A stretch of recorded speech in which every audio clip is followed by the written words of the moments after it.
And we are live. All right, what is up, beautiful people? It's your Wolf Brother Mucus Chris Renata. And I am El Flico. Welcome to the show. Guys, we're so stoked. As always, we could not wait to get to a Friday night hang out with you guys. So it's like, waking up in the middle of the night needing to pee really bad, That's the kind of need we were feeling. Exactly. You don't take care of it. Wet bed. Not good. It's good for a little while because it's warm. Apparently freaking wet the bed. Really warm at first, but then it gets cold. And that's not good. We got a ton of beautiful people saying hello already. Okay, we have Nina Chick. There we go. Nina Chick. Nina Chick. Oh, we got some pretty awesome people in the chat. Okay, so we got Smash Captain Archer. Hi. We've got Hellworks by Hellchild. Hi. Mini Warmut says, my dudes. With that. We have another Smash Captain, the Commodore. We have Mini Warmut. I almost want to do the whole announcer thingy, but I'm holding my accent. Gamecraft Dragon, Big D, because he got a big D. Says Mini Warmut says, long hot summer here, just gonna chill and listen. It's a pizza and beer night. Hey man, nothing wrong with that. Mm-hmm. I miss beer. I know I say that almost every week on this show, but I really miss beer, just so everybody knows. Beer. Hellworks had salmon and jasmine rice while still having a beer. See, it's a health week. Yep, as long as it's not salmonella.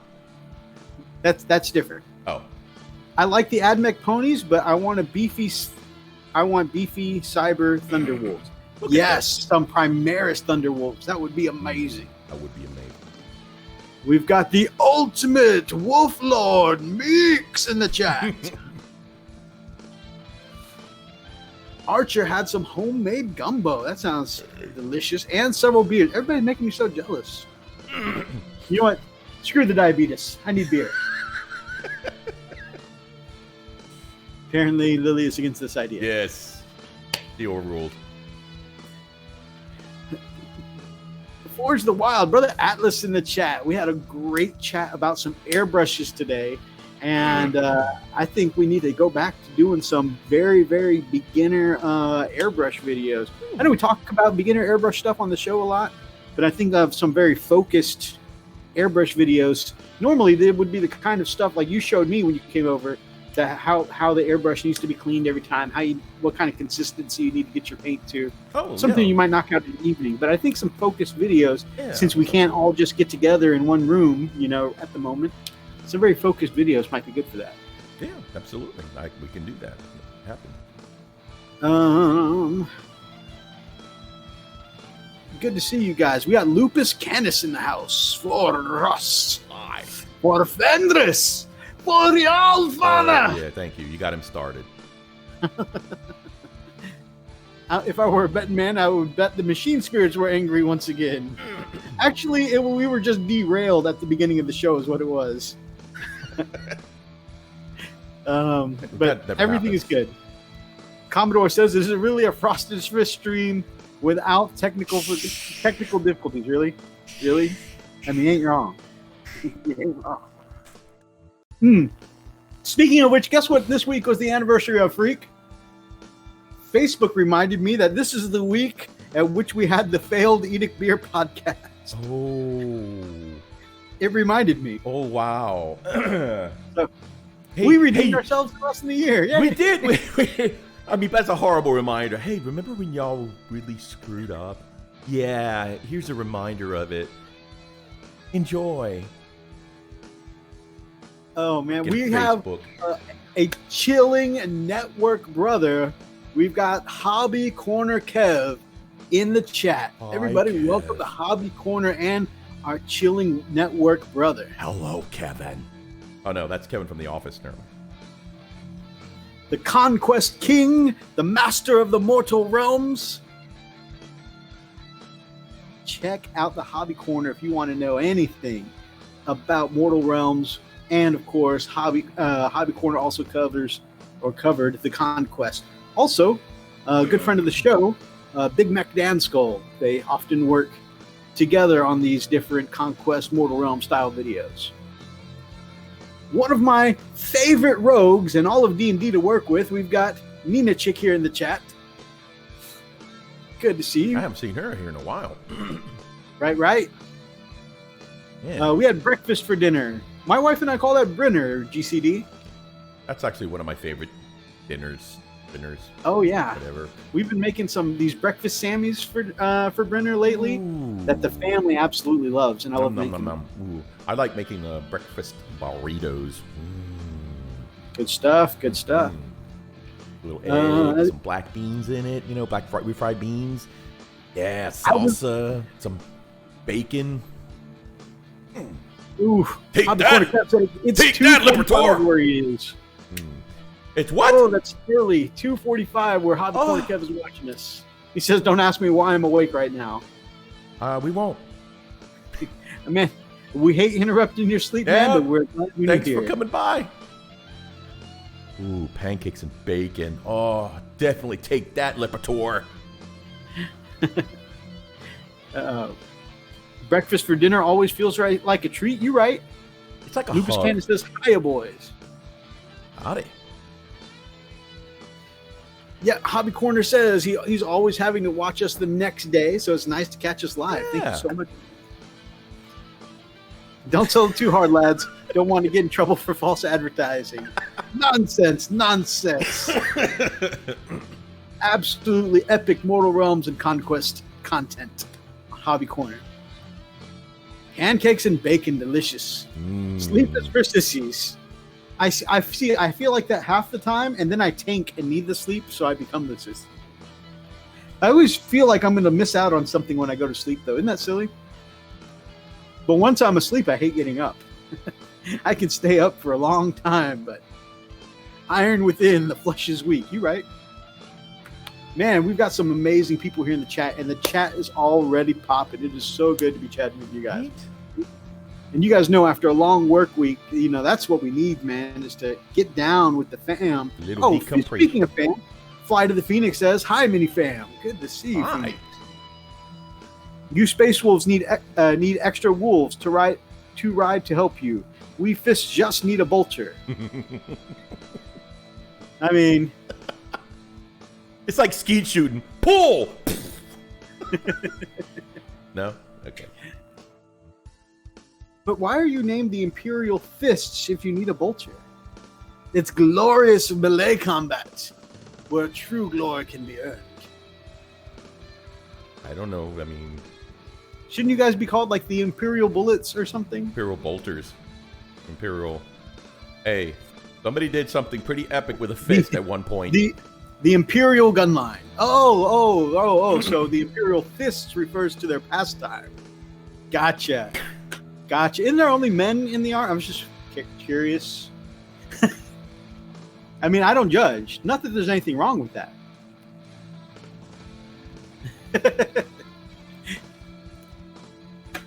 I am reminded. Don't ask, don't tell. I am reminded of, and those of you who have been in this live chat for a while will remember the story, but I'm reminded of once we played an epic Star Wars RPG, and everybody, we looted this Imperial fortress, and we defeated the main boss there, and everybody was making loot rolls, and everybody was rolling hot, like 17, 18, 19 for these loot rolls, until it got to me, where I rolled a 1, and then I proceeded to roll a D100 to see how bad the botch was, and I rolled a 1 again, and Darklight Dreamer, our GM at the time, thought he was going to troll me. He says, "You find a homemade holo vid. It's called Soldier on Soldier." I was like, "Oh," and everybody had a good chuckle. And they're like, "Yep, I got this amazing, sonic cannon, and I got this amazing lightsaber, and you got Soldier on Soldier." Everybody was having a good laugh at the Wolf Brother. And I was like, you know what? I'm going to keep this, and I am going to make it useful at some point.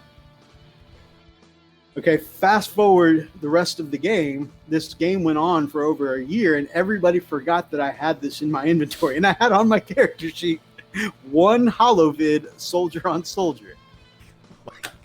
Well, we are on like one of the last episodes. You could tell like we were building up to a big mass battle where it was going to be like the end of the campaign, right? And we were going into this. It's one of those epic, entire fleet on fleet, both armies having to go at each other in space. It's supposed to be an epic battle. And we capture one of the, what are those called? Star Destroyers, the really big ships that are giving commands out to all the other ships. We capture an Imperial Star Destroyer and we hack their comms array. And when we hack it, my brother Cloud, who's doing the communication, says, okay, we'll upload a virus. And my brother was like, well, you don't have any viruses ready to go. And you couldn't think of a virus this complex on the fly. I said, I got it. So every TIE fighter, every starship, every ship flying in this mass battle suddenly had all of their screens all of a sudden upload to soldier on soldier, and people couldn't see straight. They were flying into other ships and into,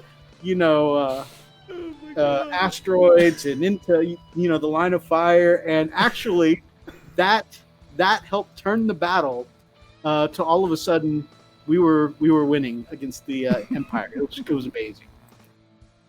So I was like, this was supposed to be troll loot, but I made it useful.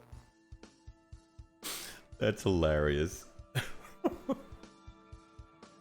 Archer says, bolter no, trenching shovel yes. Isn't that the Kriegs?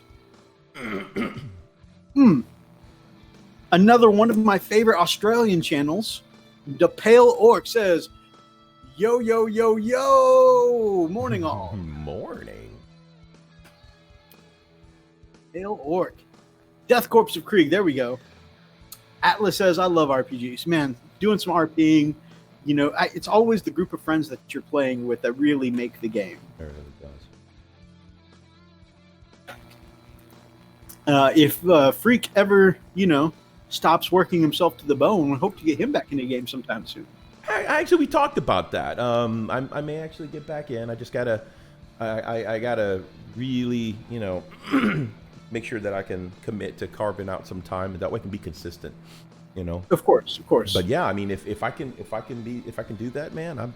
Matter of fact, I actually was talking to Oni, and Oni was telling me that he'd like to actually jump on. He's never played ever. So that'll be fun. It'll be a great way for him to get introduced to the game. That'll be really cool. Forge of the Wild there. Atlas is another person I really enjoy RPing with. Incredible Nina DM. Chick, like I said, one of my favorite rogues. Or, alternatively, Warrior. Warrior, yeah. No nonsense. Beat you with my backhand. Hellwork says RPG virgin down. Anyways. Wow. This is the time when Oni pops up. Hi, guys. What are we talking about? All right, brother. Well, we always know we like to start off with some hobby progress. And speaking of hobby progress, I know some of you in the chat have been up to some damn cool projects. Let us know what you're working on in the comments.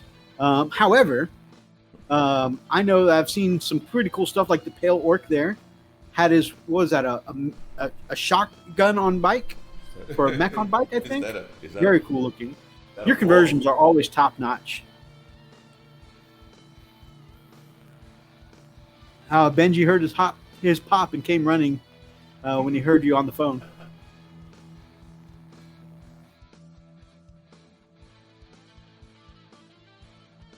So I think Freak's getting his hobby progress for the week, and he has been painting like an artisan. Those intercessors he's been working on really, really look good. Oh man, I've been having it.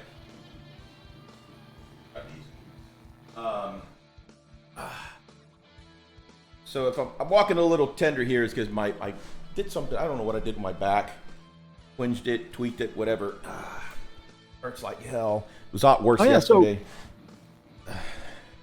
Because I actually have a lot of GW news to talk about, and I actually intended to have a slightly larger show, invite on a guest, that kind of stuff. However, I didn't know if Freak would be able to make it to the show this week because he has got such a tender back going on. Sometimes you got to, take some feel-good meds and lay down for a bit. But I managed to soldier through. Yeah, that was yesterday. True story. So the director of our pharmacy at our hospital came down because she needed to see me, and she was telling me that there were some issues that she needed addressed, and she saw that I was kind of my back, and so I went upstairs, followed her, took care of the issue, with this badge or a label printer for their for the medication and stuff. And after I was done, they were happy, hey, thanks so much. And she was like, hey, you look like you're hurting. I'm like, I'm hurting a lot. I can barely. She goes, I kind of heard you through the door before you opened it. You kind of grunted. Sounds like you're in a lot of pain. So she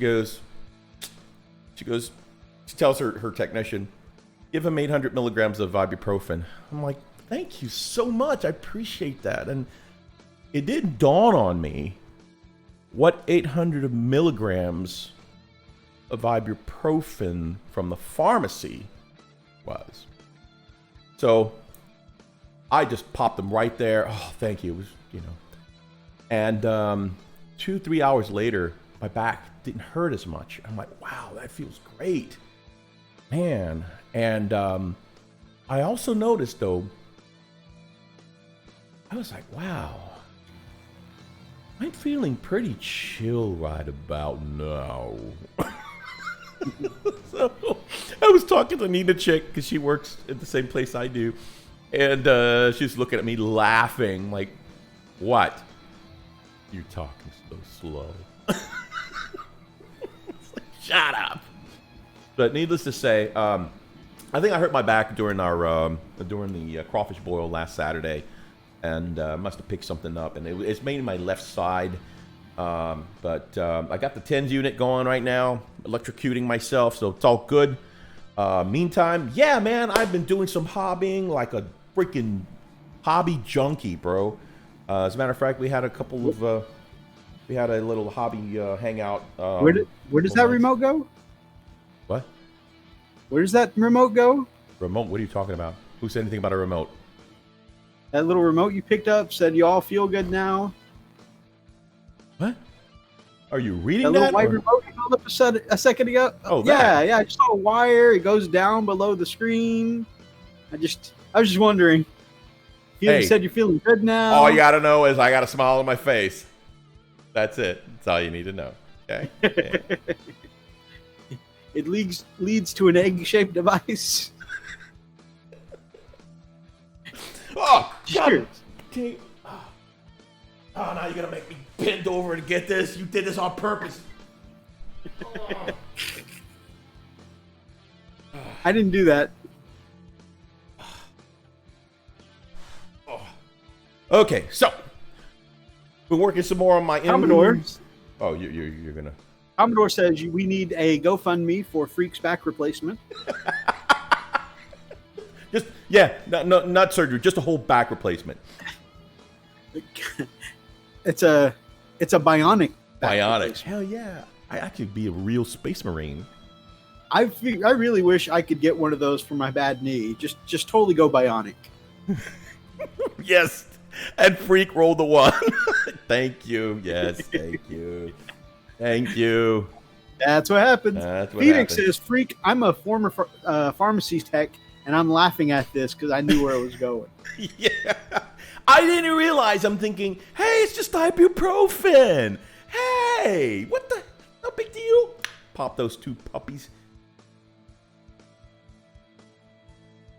Bro. I got the phone call, the keep me awake on the way home phone call yesterday. Yes. I don't normally do that. I don't normally do that. That's usually Mythos calling me. Oh, roadside hypnosis, Freak. You got to keep me awake. You know? No, this was like, Especially on the back roads coming back from Baytown. Jesus. yeah, I called Mythos. Mythos, two things will happen. You talk to me, I stay awake, or I close my eyes very willingly and drive into a ditch with the horn going. So, the Mythos kind of kept me going. Oh no, man, dude, that was like that. I tell you what, that was good stuff. It really was. Note to self: don't take them at work. Or do. Well, I mean, I'll be honest with you. I was everybody's friend. I was like, hey, you need some help with that? I'll take care of that for you. More than happy to really help you out in this moment of crisis right now. People were like,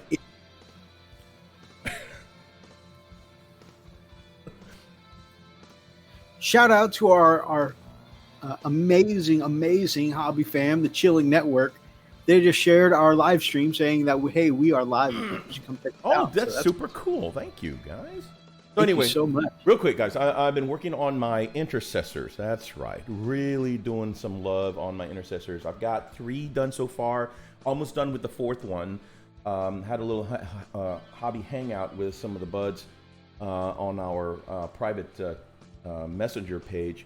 And yeah, man, they got to hang out, and I got a lot done. I think these guys turned out really, really well. So my intercessors, I just love how they turned out, man. They just look so freaking cool. They look so elite, man. Anyway, so I'm gonna try to finish those off this weekend if I can. I'm on call, so but I'm really looking forward to that.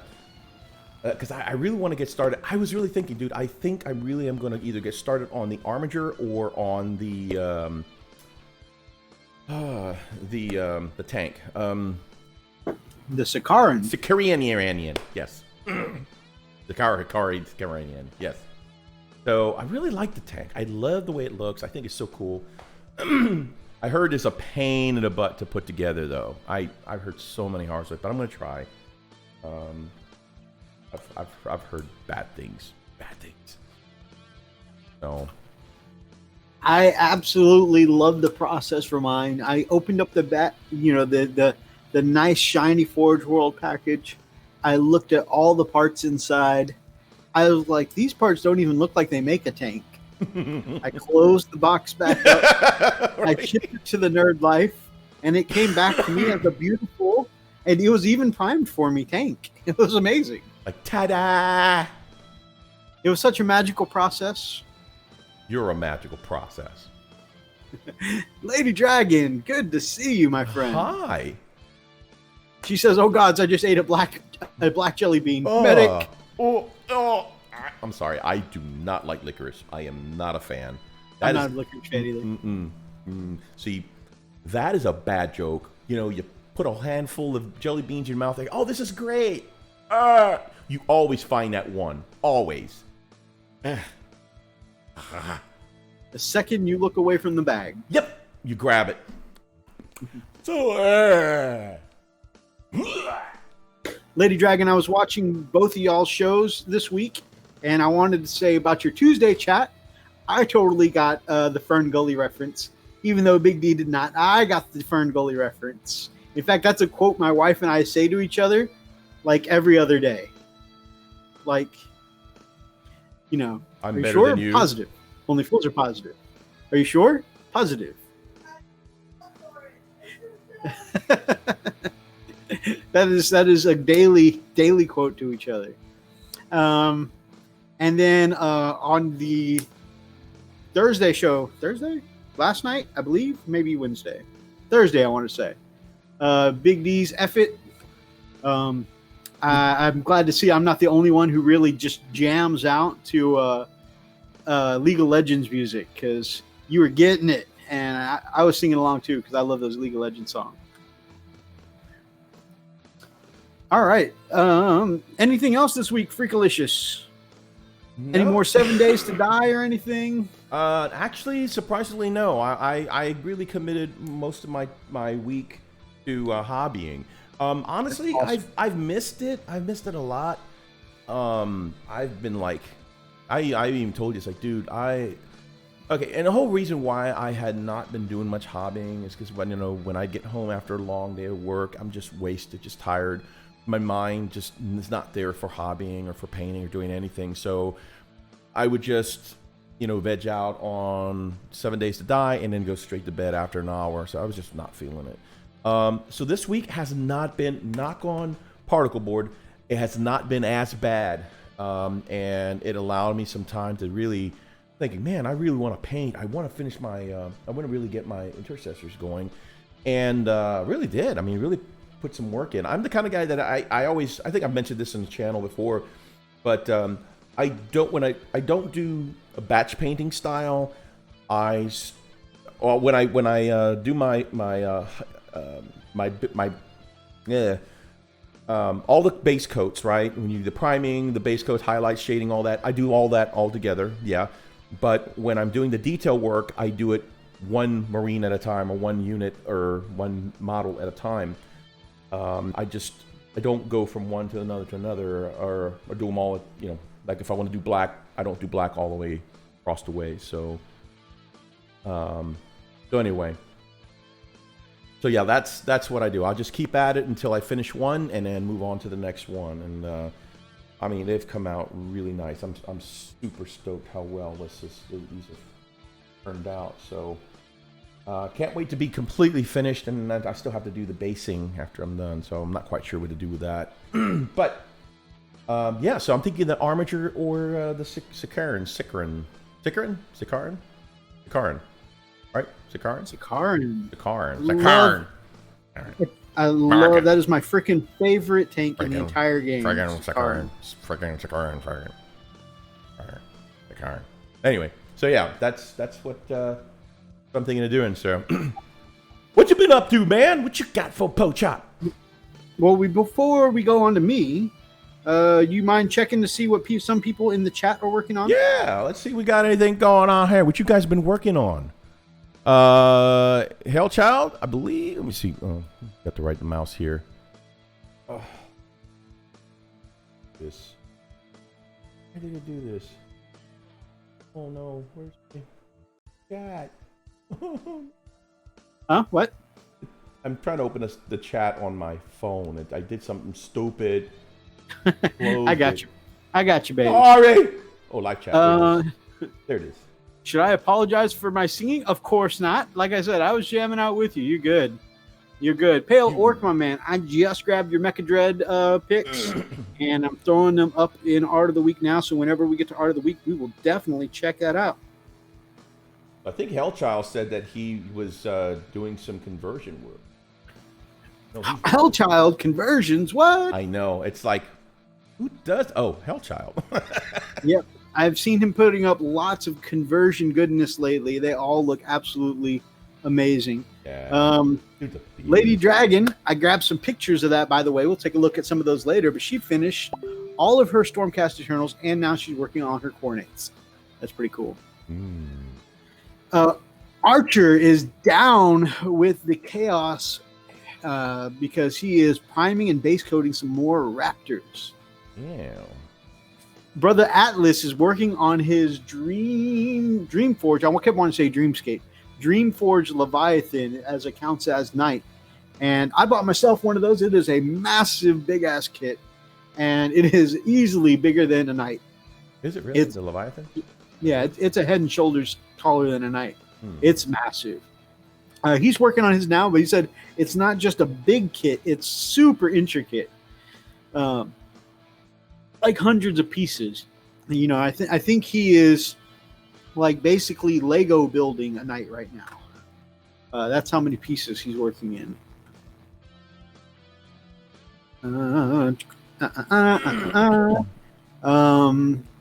And Archer's working on sub-assembling some Warp Talons. Warp Talons are one of Darian's favorite units. He is putting some paint on the last of his bikers. Very nice. Pale Orc is definitely... Oh, man. That is cool that you have got that many bikes painted up. Like I said, I have done 10 bikes, and I had to take a break, and now I'm kind of back on an assault bike kick. which I guess kind of brings me to what I've done this week. And if I were a smart man, I might have gotten all this together ahead of time, but I did not. I'm not some things I did smart man. Gamecraft Dragon is about to put some primer on his scratch-built orc terrain for his tutorial this weekend. That's very awesome. Nice. So I made definitely a lot more progress on my attack bike. You can even see there, I went ahead and put some tribal triangles there on the leg of the gunner there. Oh, yeah. And not only, even though very few people will see this console, I went ahead and painted up the console there. Very nice. And I did the multi-melta heat effects, for the baby. attack bike. And I love, you guys know I love doing heat bloom effects. That I think is really going to pop on this attack bike. So, it's going to be, the usual red and white, but then we're going to have like this pop of color here right next to it. And I think it's going to look really good together. Also, speaking of which, and Freak, you've got some close-ups of this. So I not only worked on the heat bloom, but I went ahead and put some heat bloom on an assault cannon because another project I did.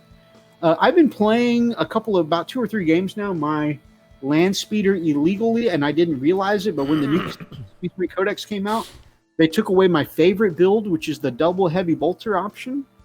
And I didn't realize that. It's not, I always felt like the land speeder's the land speed. I didn't realize they'd changed it. And so you want to show it with the heavy bolter? Is that the one you were talking about? The double heavy bolters, if you don't mind. Okay. And then the fixed version. And then the what? And then the fixed version okay. After that. So, like I said, the double heavy bolter was my favorite. And I ran that for years. And, of course, I didn't catch it when they put out this last Space Marine Codex. I've only played it in a couple of games because, the land speeder is not a must-take unit that you have to have it in every game. I just like the way the unit looks, right?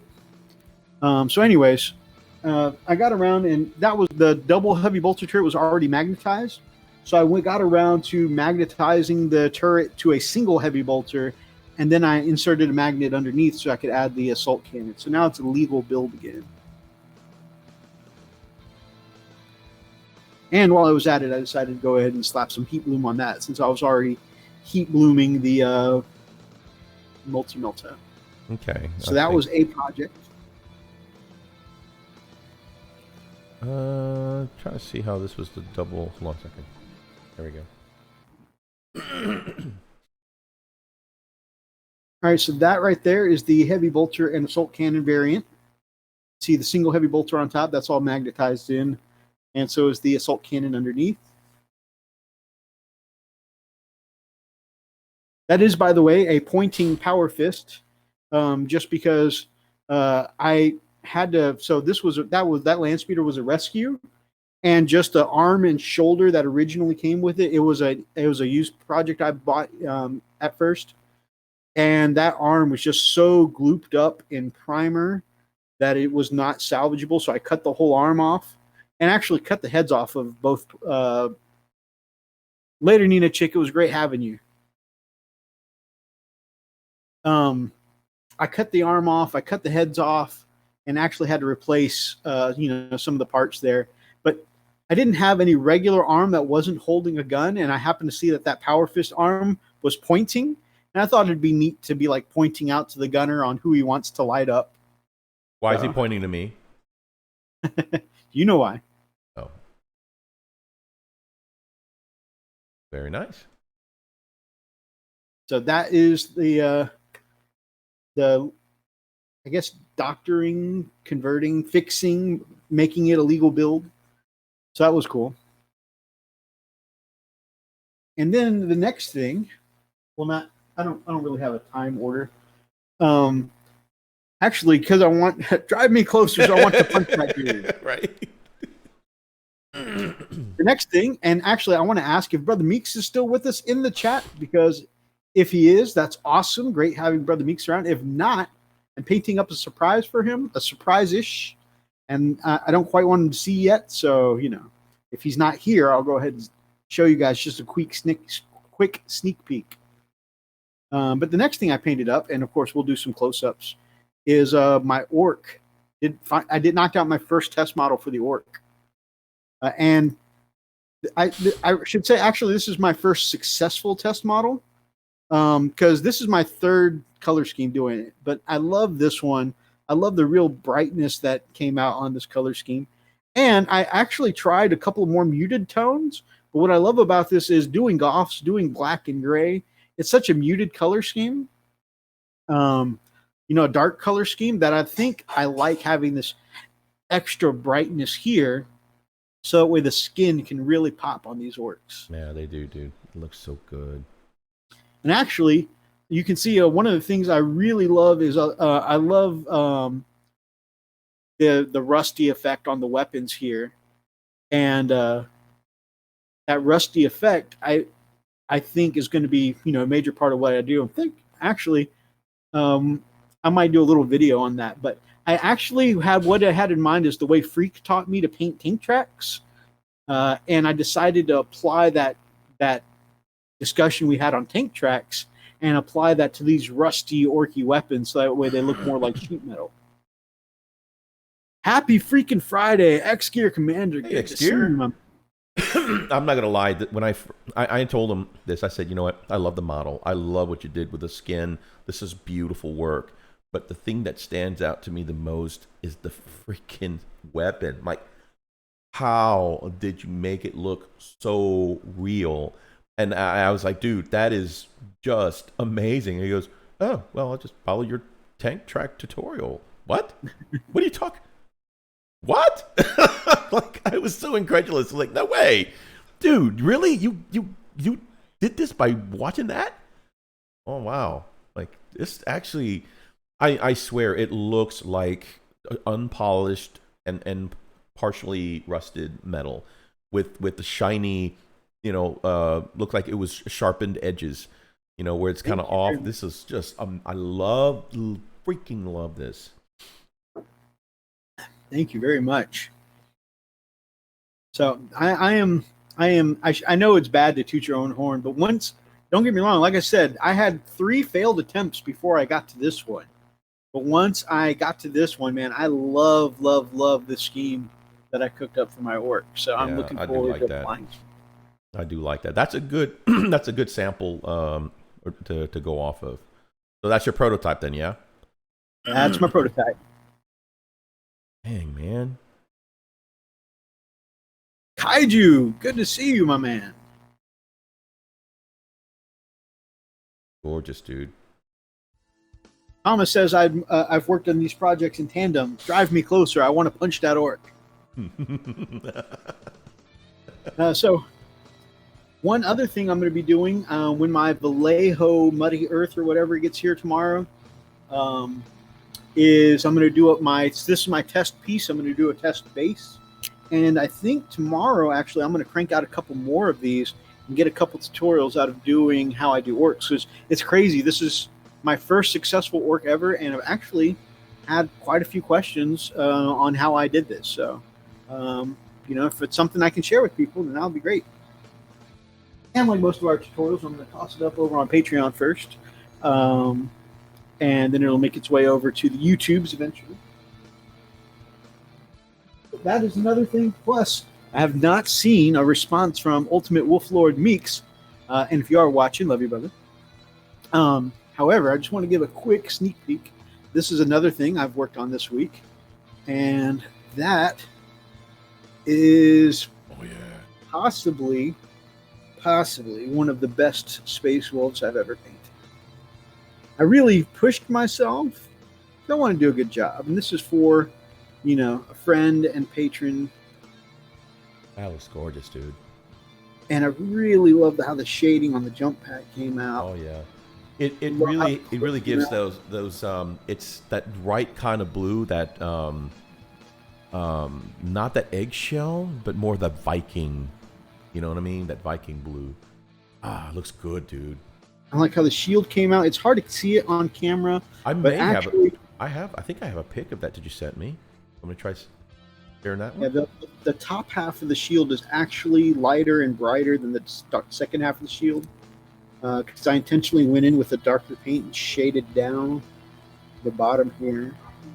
And of course, you guys know I love doing my glowy Thunderhammer effects. So that I'm really, really super excited about. This was also my first go at oil washing, so really, really super stoked about that. Gave it a little bit of a grittier vibe, but it kind of tied it together, I feel like, better than acrylic washes do. And it was my first time doing it, but I think it really, I'm pleased with the effect. I got the video. You want me to play that? Oh, yeah, sure. Yeah, okay. Hopefully I didn't say anything on there that makes me sound silly. No. All right, so I know I need to still not touch it for another full day, but I think I'm really loving the way the oil wash has worked here. And this actually might be my best painted So there you Wolf might be ever, able to see it a actually, little if I'm better honest. than the webcam. But overall, All I'm right, so really I know I pleased need with how to it's come still out. not touch it for another full day, but I think All right. And next for it, I'm I went really ahead and loving the way the oil wash has sculpted me a worked little here. base for it right here. So got some of my rock effects, probably put something down here, you know, maybe some water, maybe something coming up out of the water. I don't know yet. But we'll have this little cliff I made. Ooh, there we go. With this guy standing right on top of it. So So cool. hopefully dude. that'll be pretty cool. You know, some people might say modeling for advantage because it's way taller than a Smash Captain should be. Some people, I would say that it's actually, honestly and truthfully, probably more modeling for disadvantage because it's giving a better line of sight. This guy doesn't have any guns on him, so it's not like he's trying to get line of sight. So it's actually might be modeling for disadvantage because he'll be an easier sniper target, stuff like that. But if I have creative freedom, I like making bases that look cool, you know? You definitely do that. You've got a knack for it. Like I said, I've been doing a real variety bag this week. So I put a little work into this guy during our Saturday hobby hangout calling Wolf Lords. And worked on this guy a little bit. He actually just needs the next pieces of armor. His shoulder pads and his helmet. And I have gotten quite a bit of stuff done this week. I got this guy primed up. So, got a base here. What are you working on there, Homer? A body here. You didn't tell.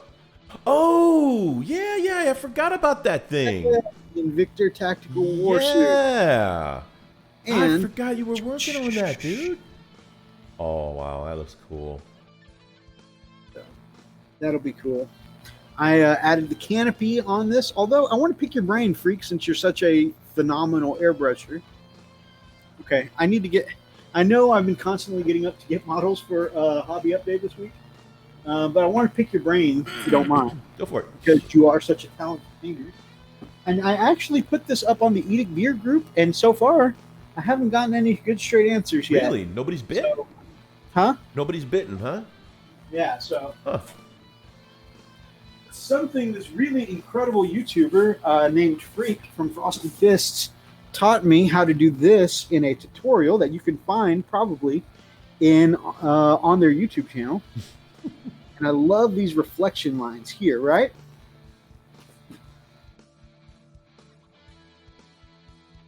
Now that being said, okay. My question to you and any of these talented painters in the group: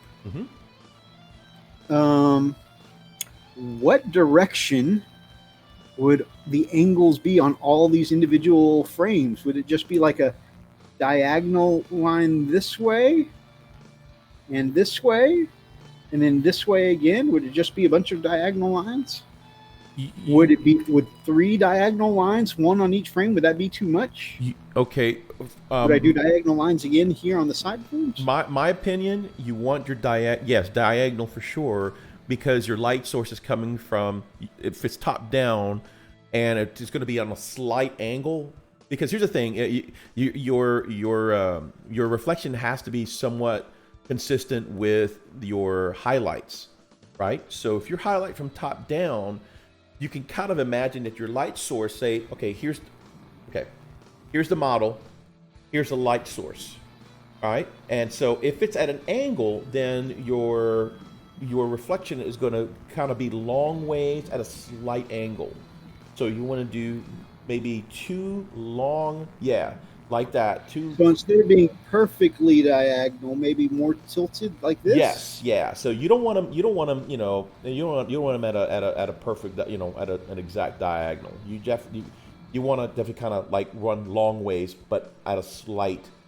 Yeah, definitely like that, and do two consecutive like that, side to side. Yeah, exactly. That way you can, it'll. And I would also. This is crazy, and I can try to teach you to do this, but you start off with a little, you do the white, like I showed you, but then you take a little blue, and you do a light misting. I don't want it different from the other one, though. The other one I did with just white. Okay, that's fine. Yeah, that's fine. Yeah, but I mean, that's something that I found worked out really well, too. If you want to do like just a light mist of a blue, that's typical canopy look too, because it's glass. So, but yes, you can do the white, and I think that'll look good. But yeah, do a diagonal, just depending on where the dominant light source is going to be from. Okay. Yeah, that's going to be a tricky one. I think it really is. Although, because I'm going to be misting with white to protect everything else, I think I might go in and paint the canopy before everything else. I agree with that. Yeah, I totally agree with that, because it's going to be white, right? Yeah. So, yeah, I would just do that. Just, The canopy's removable, right? Or have you already glued it? Nope. Because you're going to have to paint that black. Yeah, I'm going to paint the black by hand. Oh, okay, that makes sense. That makes perfect sense. So then you can go back with the white and just do the nice 2 lines diagonal all the way across. That would look cool. Thank you. Mini Warmut says, cheers on the orc. Really great work. Thank you so much. Really good work. Lots of looks awesome. Thank you, guys. Thank you so much. Modeling for advantage, more like modeling for hella cool. Yeah, dude. And you guys know that's my favorite kind of modeling and painting is rule of cool style, right? Hey, what is that? What kit is that speeder? It looks like some old Forge World model. It's a Mythos original. I hear Chinese agents are looking to recast it. Thank you all so much. Of course, that is something I made in a deodorant stick land grav tank challenge by the Gamecraft Dragon. If anyone's interested in that, his channel's got a whole playlist of that, and he ran that challenge in December and January. It was a really fun project to be part of.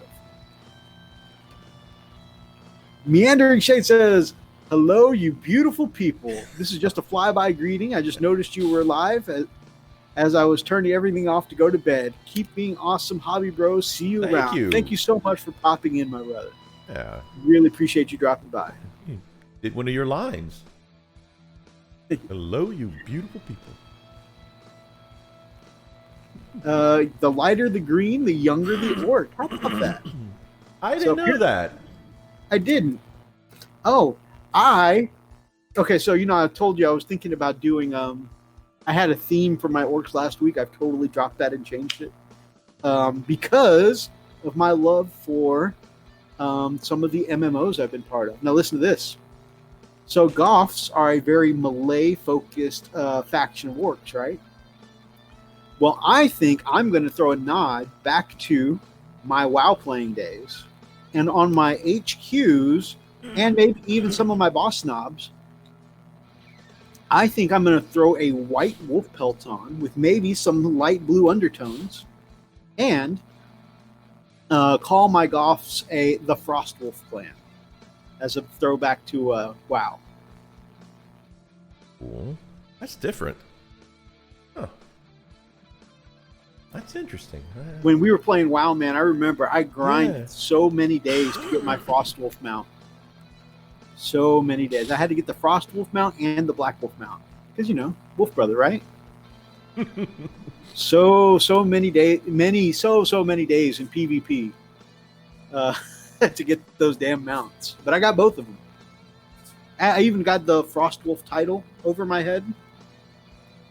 Azrael the Frostwolf. I like what Toys for the Toy God says. I'm thinking of doing that because we have talked about painting our orcs and our orc style, and I'm actually considering going to the darker tone. That'll be very cool because it'll reflect how you and I have different painting styles. Right. That'll be really I have an idea already. I've been thinking actually on how to actually do that. Start off with a dark, like a blackish gray, and then work the green into it. But keep it almost like a grayish dark green. Really cool. That'll be real cool. Yeah, I'm really looking forward to that. That's cool. Toys for the Toy God, man. Different strokes, different folks, right? What works out for one. I just wanted to do the extremely bright skin on my orcs just because, like I said, the dark gray and black were already so dark, and so there was no pop on my model.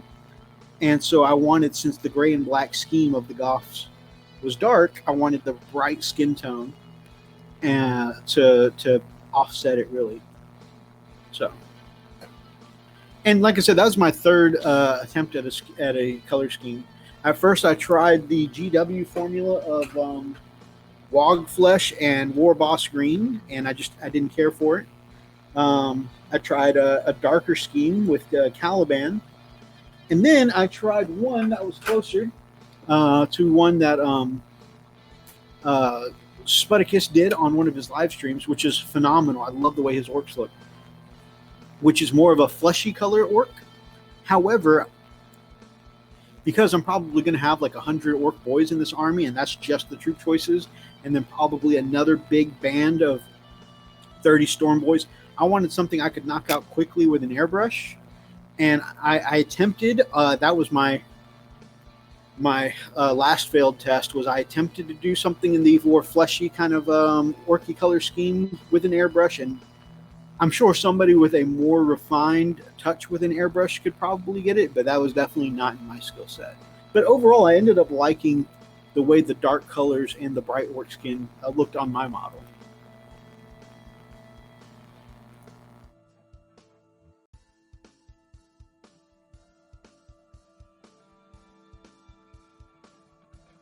Very cool, very cool. Nice painting video, a guy painting flash kits, and GW did an Instagram on how to do the bright skin tone. Very cool. Pale Orc says, I wanted to do the Frost Wolves War Boss because it would look sick, or a Rune Priest Weird Boy. That sounds really awesome. Kaiju Short says, I thought you meant melee, not melee, of course, as in physical combat. So he said chicken curry paint scheme. WoW is why my orc skins are so bright as well. That's what Gamecraft Dragon says. Cool. Very, very cool stuff.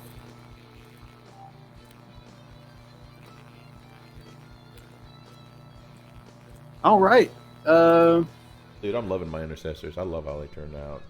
You've been doing an incredible job. Yeah, I think this is my best yet. Well, I think that is finally the end of our hobby update, my brother. Yeah, we've actually been busy. Yeah.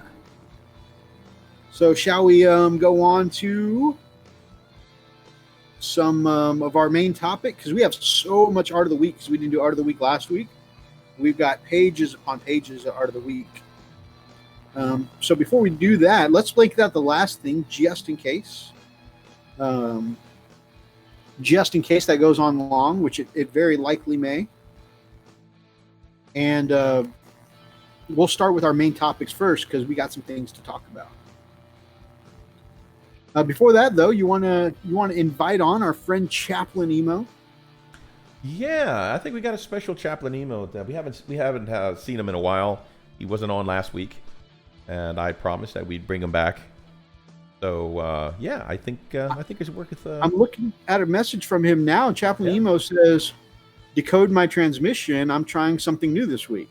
Okay, Yeah. a new way to inspire the troops. I get it. I mean, that's what he's supposed to do, right? He's supposed to get out there That's and what he bring does. the That- imperial truth, right? That is what he gets paid for. That's good. That's good. He's going to try something new, something to inspire our dudes. So here we go.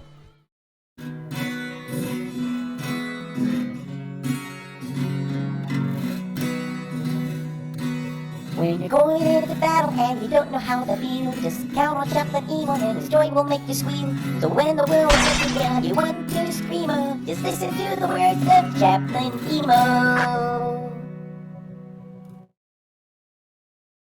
Just love that jingle. It just Such a warms my great heart. jingle. Right, just warms my heart. Like, I don't know. It just gets me going. I'm ready for the Yeah. imperial truth whenever I hear it. Absolutely. So, Chaplain Emo, I was just looking at your message. You say you found a new way to motivate the troops here. You said you wanted to try something new. Let's hear it, man. Bring us that imperial truth, man. Yeah. Help me welcome to the stage, Chaplain Emo. Thank you. Thank you. Thank you very much. All right, so what do you call a last gun with a laser sight? Huh? Huh? Twin linked. Huh? Twin linked? Yeah?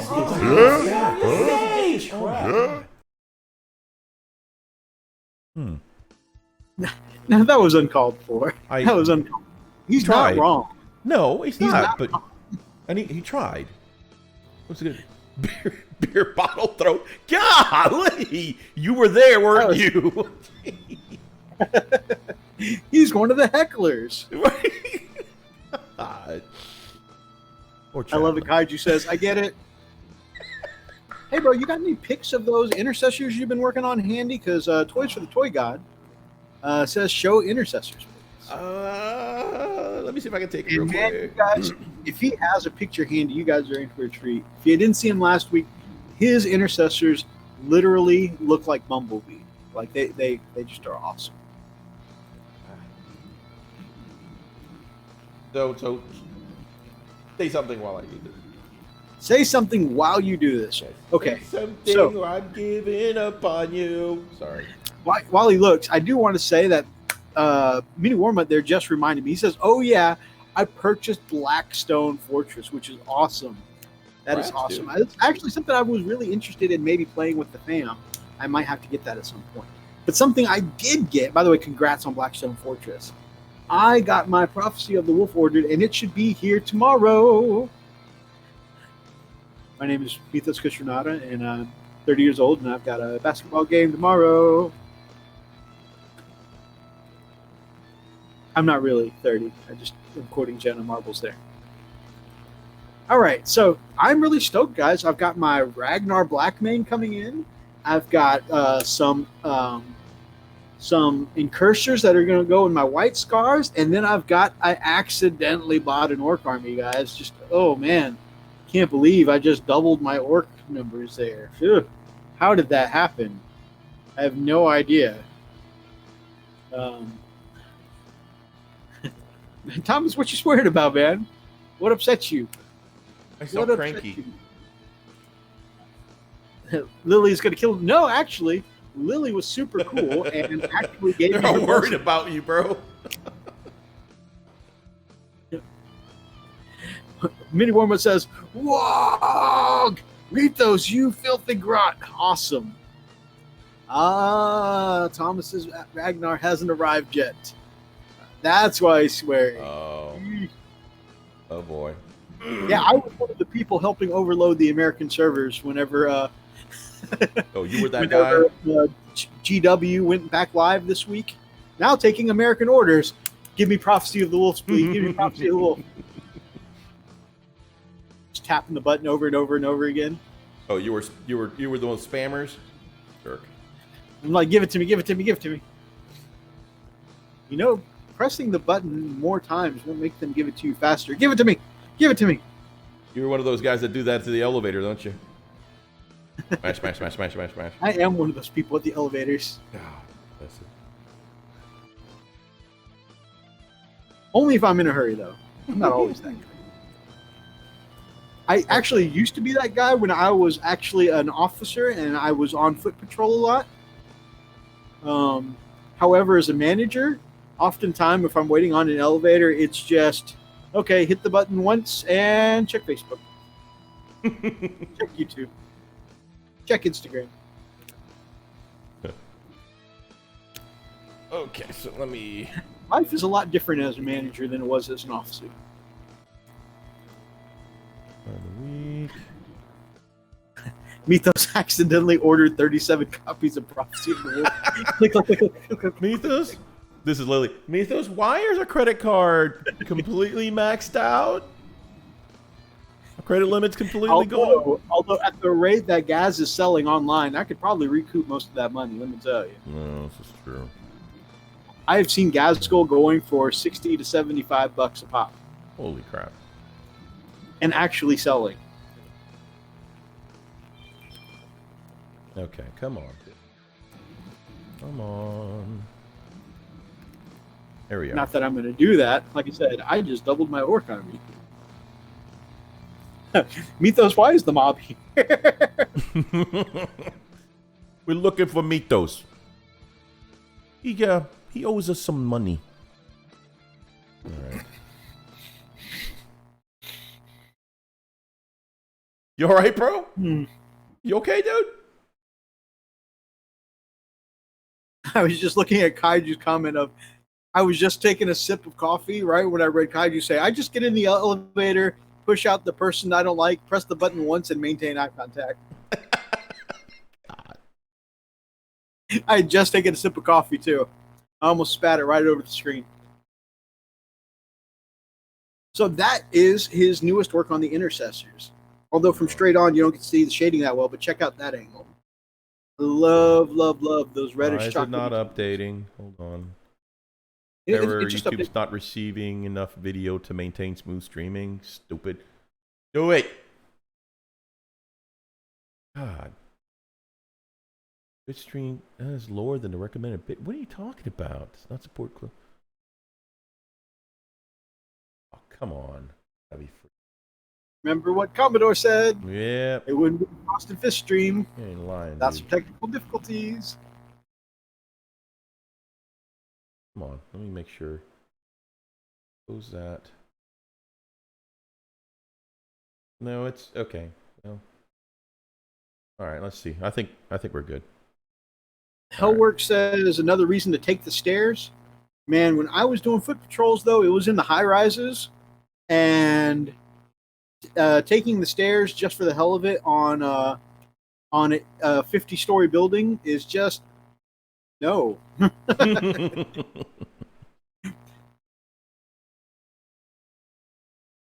I mean, I'm sure if I did that, I'd have a great ass, which would really help me in my Chippendales career now.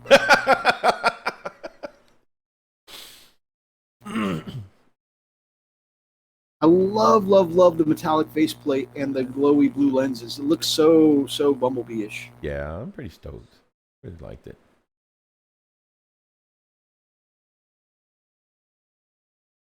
Cue the Jeopardy music. Anyone that says, love the face freak, sweet work. You. Commodore says, glorious yellow. I love it. Love it, love it, love it. Lily wouldn't let you out of the house with an ass like that. You right. You right. So these are just 3 that are completed. So this is all the different shots of the 3 that I've got. 3 means only 2 left to go. That's right. Well, I got one's almost done. The 4th one's almost done. So I assumed you built them standard because you're not really into conversions and stuff, right? yes, yeah. I still have to highlight this one a little bit. The leather is still, I did the wash on it, but I did not. That's America's ass. In Raid, yeah, I've mentioned before that I raid with the fam on Sundays. We play Final Fantasy 14 whenever there's a mechanic where you have to be standing behind the boss, our call out in raid is "That's America's ass," and then we all get behind the boss, and then usually one of us, often it's me, will go, "That is America's ass." Well, there you go. We come to the kit bash side. Oh, what I was going to say about kit bashing is, the downside to building them as they come in the box of Dark Imperium is intercessor sergeants can take melee weapons now.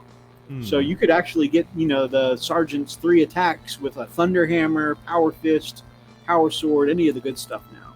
Nice. So that might be something to consider in the future. And actually, what some people have been doing, who like yourself did build them straight out of the box, is they've been getting a power weapon with like no handle, and they attach it like underneath the backpack, like it's attached to the intercessor sergeant's belt. So that might be an option if you want to say put a power sword on your sergeant or something like that. That might be something.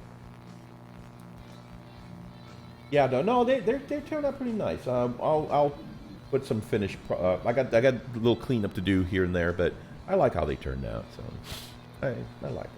They do look amazing, my brother. But see, I wanted them a little different. Yeah, of course, the armor is going to give it away that they're Primaris. I get it, but I want them to still be distinct from your base tactical, and so that's why I did the backpacks with more of like an elite, very shiny metallic, the vents of the backpack and the rim of the exhaust ports.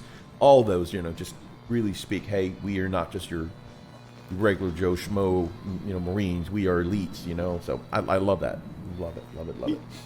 You're gonna trigger some people on the internet by saying that the Primaris are the elites. I'm just saying that these for me, these are this is my guys. So this is my story. Come to the kit bash side. We have English biscuits. Freak might do it with biscuits. I like biscuits, especially with the dark chocolate. Ooh, yes. I got to pick some more up, man. Now that everything's opening back up, so. Before we move on to our next segment, I forgot something cool to leave out that I also left out of the week. I mean, I left out Prophecy of the Wolf, which how could I forget that? What the hell's wrong with you, man? I know, right? Drugs, I guess. Something I did want to say, though, guys, check. Oh, that is not the right link. Ignore that, guys. Cut.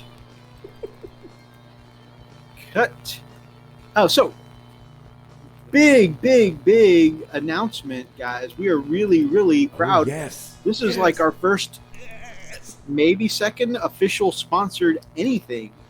Guys, Teespring reached out for us and said that they want to do a sponsored sale for us, which means that the Teespring, the people who do our Frost and Fish shirts, coffee cups, all that good stuff, check it out.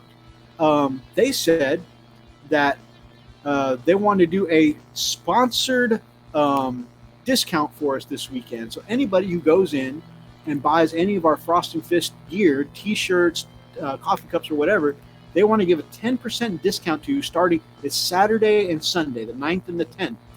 And it's not coming out of our pockets. That they are fronting the extra 10%. So it is on them. They sent us an email saying, guys, we like what you do. We want to sponsor you a sale this week. So Mythos was about to post a Dodo video. I think so too. Actually, what I started to post was the description and the link to tonight's show, which I just shared around Facebook. I usually just copy that and paste it to all our different Facebook places. That's exactly what it was. So I was actually going to refer you guys to our show in our show. Sure. So check it out. Oh, I love this. Make sure you put a link to it in the description of the video. Oh yeah, it is not in our description, but after the show we'll update it. We'll put it on there. Yeah, we'll definitely put it on there, guys. But I will also make sure to, throughout the video tonight, click and put it here in the chat as well. Definitely. But we are super stoked. I mean, 10% off. That's pretty cool.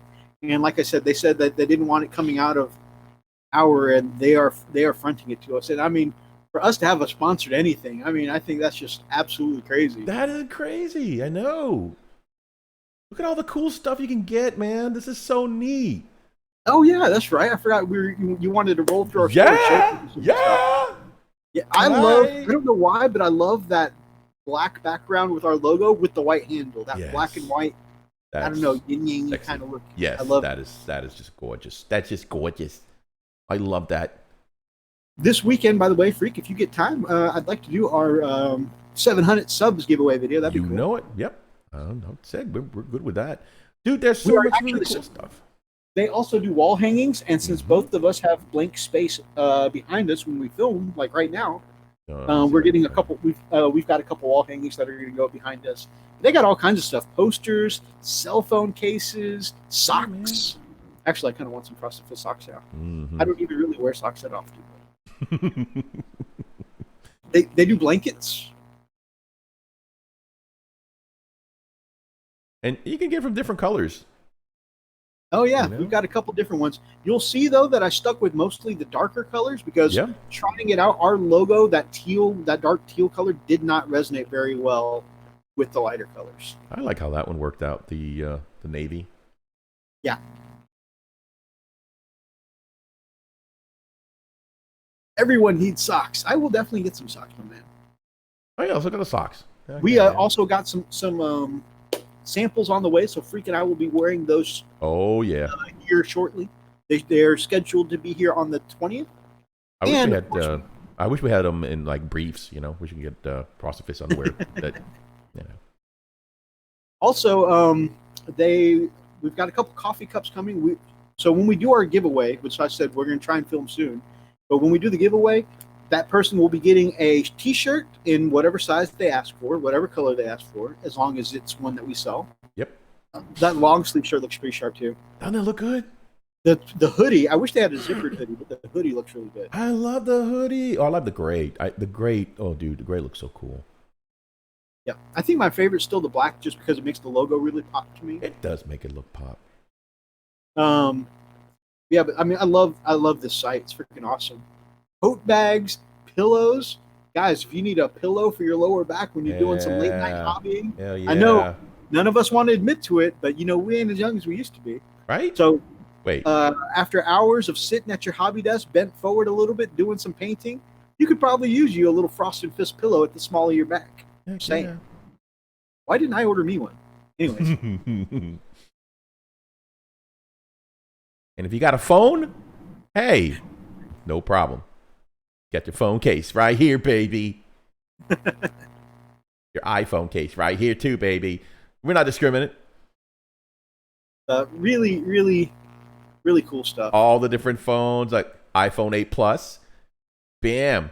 Select. White people like the fleece blanket of Frosted Fists. Hey, Absolutely. get To her, the berry. get her one of the sexy tank tops. Atlas says he Yeah. loves how one sock is Frost and one sock is Fist. See? Yeah. Now you get it. Now you get it. Mythos just had an idea that Banner Heinrich 3D designed for us with our logo. We should both paint one. Absolutely, actually. So I wanted to hit Heinrich up for this privately, and I've been slammed with work all day. But I'm just going to go ahead and say it now. Like, I want to actually ask Heinrich about maybe seeing if I could buy those STLs from him, so that way I can get our man, the Nerd Life, to print them off, and so Freak and I could each paint a Frost and Fist banner. Hell yeah, That would man. be cool. Actually, I need to show that. I am. Actually, I haven't asked yet if it's okay for me to show that. But if it is, we'll be showing you guys sometime soon. Yes. Waiting on 20 Catachans to come in before assembling 20 Tempestus Scions. That'll be cool. Yeah, dude. No Frosted Fist Tidy Whities. Come on now. I They- know. they- I'd wear them. They did not offer the underpants, or we definitely would have had underpants. Boxers would have been great, dude. Think about it. Yeah. Underpants, thank you, please. Yes. Awesome. Besides, tidy whities. Once they're on my ass, they're no longer tidy whitey. Oh, jeez. Anyways, Too soon. Sorry. anyways, sorry to Okay. spam you guys with merchandise. But we're just really proud. We've got our first sponsored kind of thing going this weekend. A sale that's a sponsored sale. It's awesome. It's a really good feeling to have that going. It really is. They throw out those in the Chippendale show. Especially with the tidy whities. Yeah. Like, Oh crap! I just had a vision of the Red Hot Chili Peppers sporting socks on stage. Oh man. Anyways, I'm not going to go anywhere with that. Oh my god. So that is really cool stuff, guys. I'm really proud of that. Feels like we've definitely come a long way. Yeah. There's like fun stuff, man. And you get a discount. Yeah, Rad, 10% man. off, guys. 10%. Awesome. I'm not sure if I can. Let me see if I can adjust it. Will it let me without closing it? Yeah, I'll have to do it.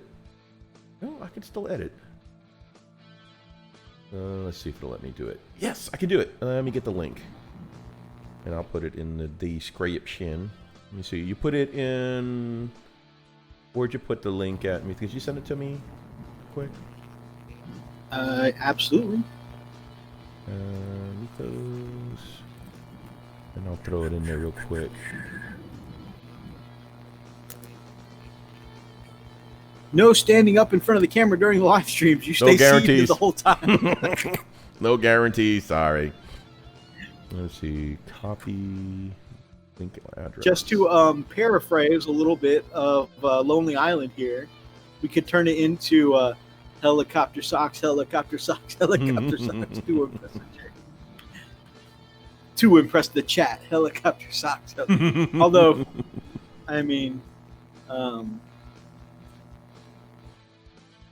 it might be impressive maybe on your end. I'm Asian, so just say it. Next. Wow, they didn't like that, did they? Oh man, Okay, guys, we are so mature on this channel.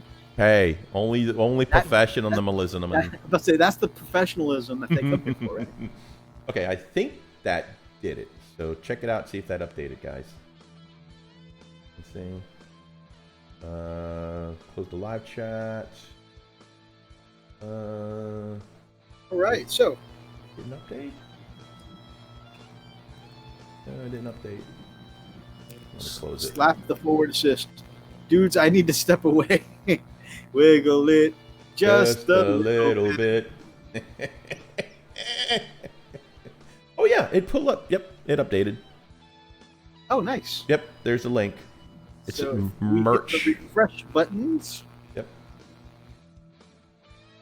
Yes, There we sir. go. Merch. Yep. Pretty freaking cool. How exciting, man. Very nice. That is Yeah. cool, guys. I'm so excited, dude. I mean, we've been talking about merch for such a long time, and I'm going to give kudos and props to Mythos. Did a great job going after it, you know. And dude, great work, man. Great work getting that. Thanks, but honestly, it was because Alex did such a great job giving us some very clear, crisp images. It all translated perfectly and easily when I went over to Teespring. So Yeah, it just moves really smoothly. It works. The logo freaking works. Again, thank you, Alex. Great job. awesome stuff. Well, we got a couple news topics this week, right? We does. Yes, we does. Heinrich, hi there. Wait, we got Heinrich in the chat. Yeah, he just walked in. YouTube notification man. delay. I'm so sorry, Heinrich. I did not put in the GCD chat that I was starting, and I didn't. I didn't message Zane either, so I am doubly horrible. Wow. Well, I'm going to set an alarm on my phone right now to message you and Zane every week. We're going to do that right now, live here on camera, because this is what people come to the show for. They want to see me go through my calendar, right? But I'm committing to doing it going forward. Yes, yeah, hell child, that's exactly why it's quiet. Is No Zane. I almost feel like there's a void here. You know, like we need just just like every emperor needs chaos. You know, every universe needs chaos. Because, without chaos, there's no balance, right? Reminder. All day, or no, not all day. Repeat weekly on a Saturday at 8:25. We'll call it the Going Live, not love, going love. Showing Going live. We'll do it, love. What? Heinrich Mothla and Zane reminder. There we go. I'm surprised they didn't have ball caps with our logo. That was interesting. Normally you see stuff like that, but no ball caps in there. Oh yeah, that is About that. strange, but I mean, who knows? Maybe one day. Yeah, that's strange. Let me go back and see. I'm Heinrich. wondering- Bad mythos. You're right. I'm a terrible person. I apologize greatly, my brother. But while you're here, if I could take advantage of your generosity, do you mind if I show those amazing banners that you made? Oh, by the way, you guys And you can get a onesie. You can get a onesie for your baby. So if you have a niece or a nephew, get him a freaking Frosted Fist onesie. That's cool. Yep. Actually, I bought a couple for my little girls. They each wanted a shirt as well as my lovely Lily. Isn't that cool? That is My cool. kids asked to sport my merch, our merch. But Love it. I mean, that's a cool feeling, to have, your kids want your stuff. I think that's cool. You can also buy stickers, guys. Come on.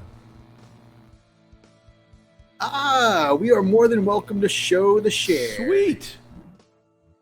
All right. Let's see if we can share get that. it. Video or the week. Close that. Turn that on. That's not one. That's not it. That's it. All right, I'm going to put this in under the hobby progress straight to you, okay? Okay, cool. Hobby progress? Yeah, well, this in the straight to you chat where I sent my hobby progress, Oh, my speeder, my works, that stuff. Right there. I got you, Thomas. I got you. Oh, I got you. Kids want everything, Mythos. That's not true, and I am dreadfully scared of the day that it's, that it gets to the, Dad's kind of lame. We don't want his stuff. I'm dreadfully. I can't see it. I really can't see it. Your kids are good. Good kids. So I'm right there. Look at that. Our Primaris Ancient or Company Ancient could have a Frost and Fist banner. Love that. That is I so actually was awesome. playing around with the idea. I want to paint up some long fangs now. Because Dude, some long fangs with an ancient right next to it, sporting the Frost and Fist banner. I want it. I do want this. I want this in my Imperial Fist army, dude. Hush, Brian. I don't want to hear it. I'm going to deny it as long as possible. Guys, nothing. But yes, that would be so cool right there. I Okay. definitely want to put an ancient. I want to paint up some long fangs and put them next to an ancient. This one is one that he made for Brother Thomas, because Brother Thomas is running a 13th Company army, and so he had the 13th Company logo done so that way he could also make one for his 13th Company. Ooh, Heinrich, we got to talk about commissions. I need a red maw. Oh my God, I need a red maw. Oh God, here we go. Oh, I need a red maw.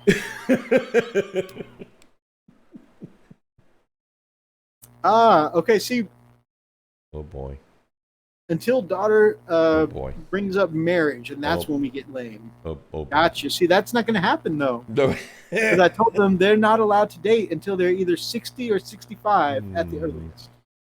And by then, I'll be long dead. It'll be fine. Brian, there will be much wailing. Why do you want to leave me? I am so pumped for this 13th company banner and this Frost and Fist banner. This is going to be I amazing. love the We banner, have dude. to each paint one up, brother. I'm doing it. If I can get it, I'm doing it. I want that in my army. So, absolutely. Heinrich, my man, what does it take? What kind of bribes do you need for us to get this? That way we can send it to our man over at the Nerd Life to print us out some. Damn, dude, could you imagine? Yeah. Yes. that is Heinrich awesome. says he will send us the file. Yes. Oh my gosh, dude.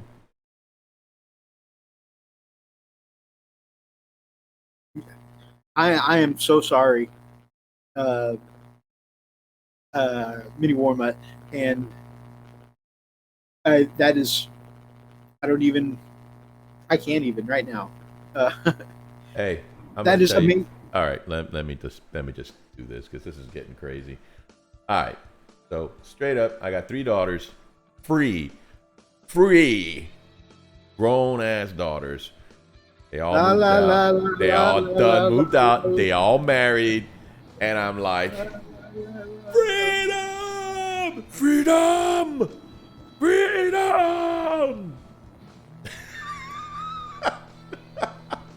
I can walk around my house in my drawers, like, yeah. You know, I don't have to leave the seat down anymore. Yeah. I, on the other hand, have decided to boycott time. None of us Good are luck with allowed that. to utilize time in this house. Good luck with that. So that means The touchy subject right now, guys. Little Beep is going to have to stay at 8. And yep, huh? The young Chan is going to have to stay at 10, That's and that's not it. happening. No progressing forward because we don't celebrate time in this house.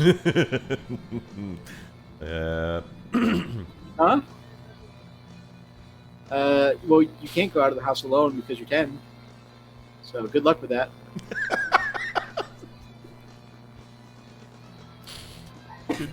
Daughters are here. That's right. Remember, no one's more dangerous than Mama. Hey. All right, so we're getting a little too real. Let's get back to fantasy. We got some news to talk about.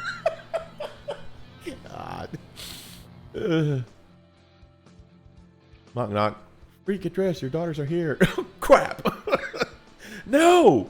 It can't begin, Mini War Mutt, because we don't celebrate time in this house. He's in denial. Denial.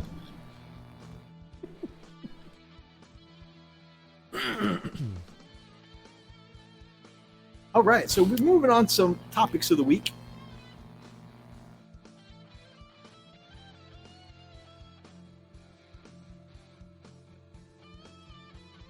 We got a couple of cool ones to talk about this week, guys.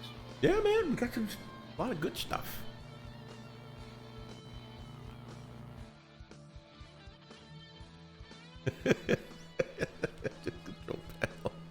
Yeah, that's right. I'm driving. Yeah.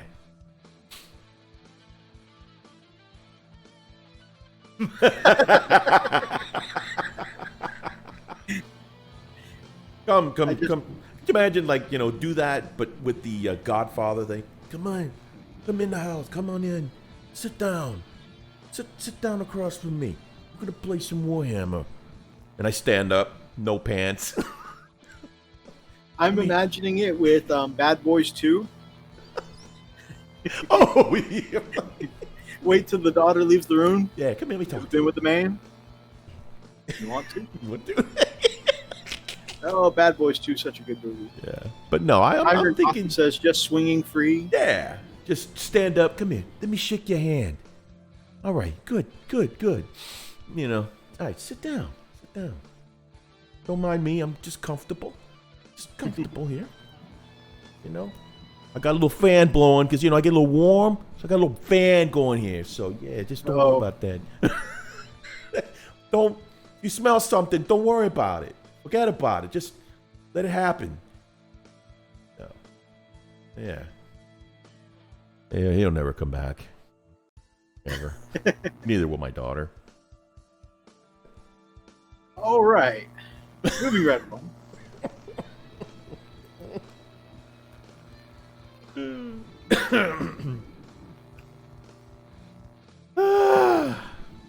ever see a Thunderhammer? You ever see a Thunderhammer, boy? Now I'm taken back to Dr. Horrible single. Have you ever seen Dr. Horrible Freak? No, I don't think so.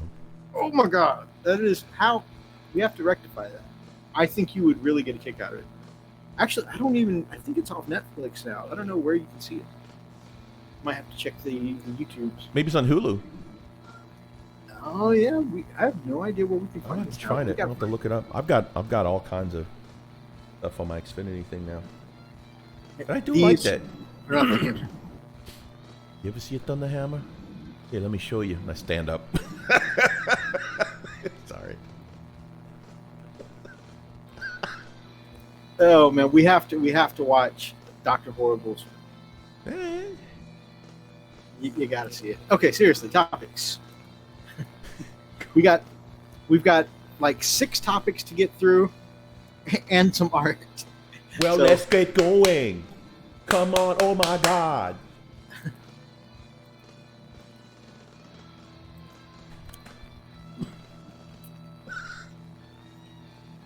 Come on, man! Dead air. It's just waiting for the screen to populate, baby. Oh wait, where are we going? Which one are we doing? We're going to the whole art or the news, right? Yeah. Okay, Or all right. Actually, if you want to start with the orc clans, I think that'll be okay. really entertaining, especially since we have a couple orcs here. Okay. Yeah. All right. Hang on. Here we go.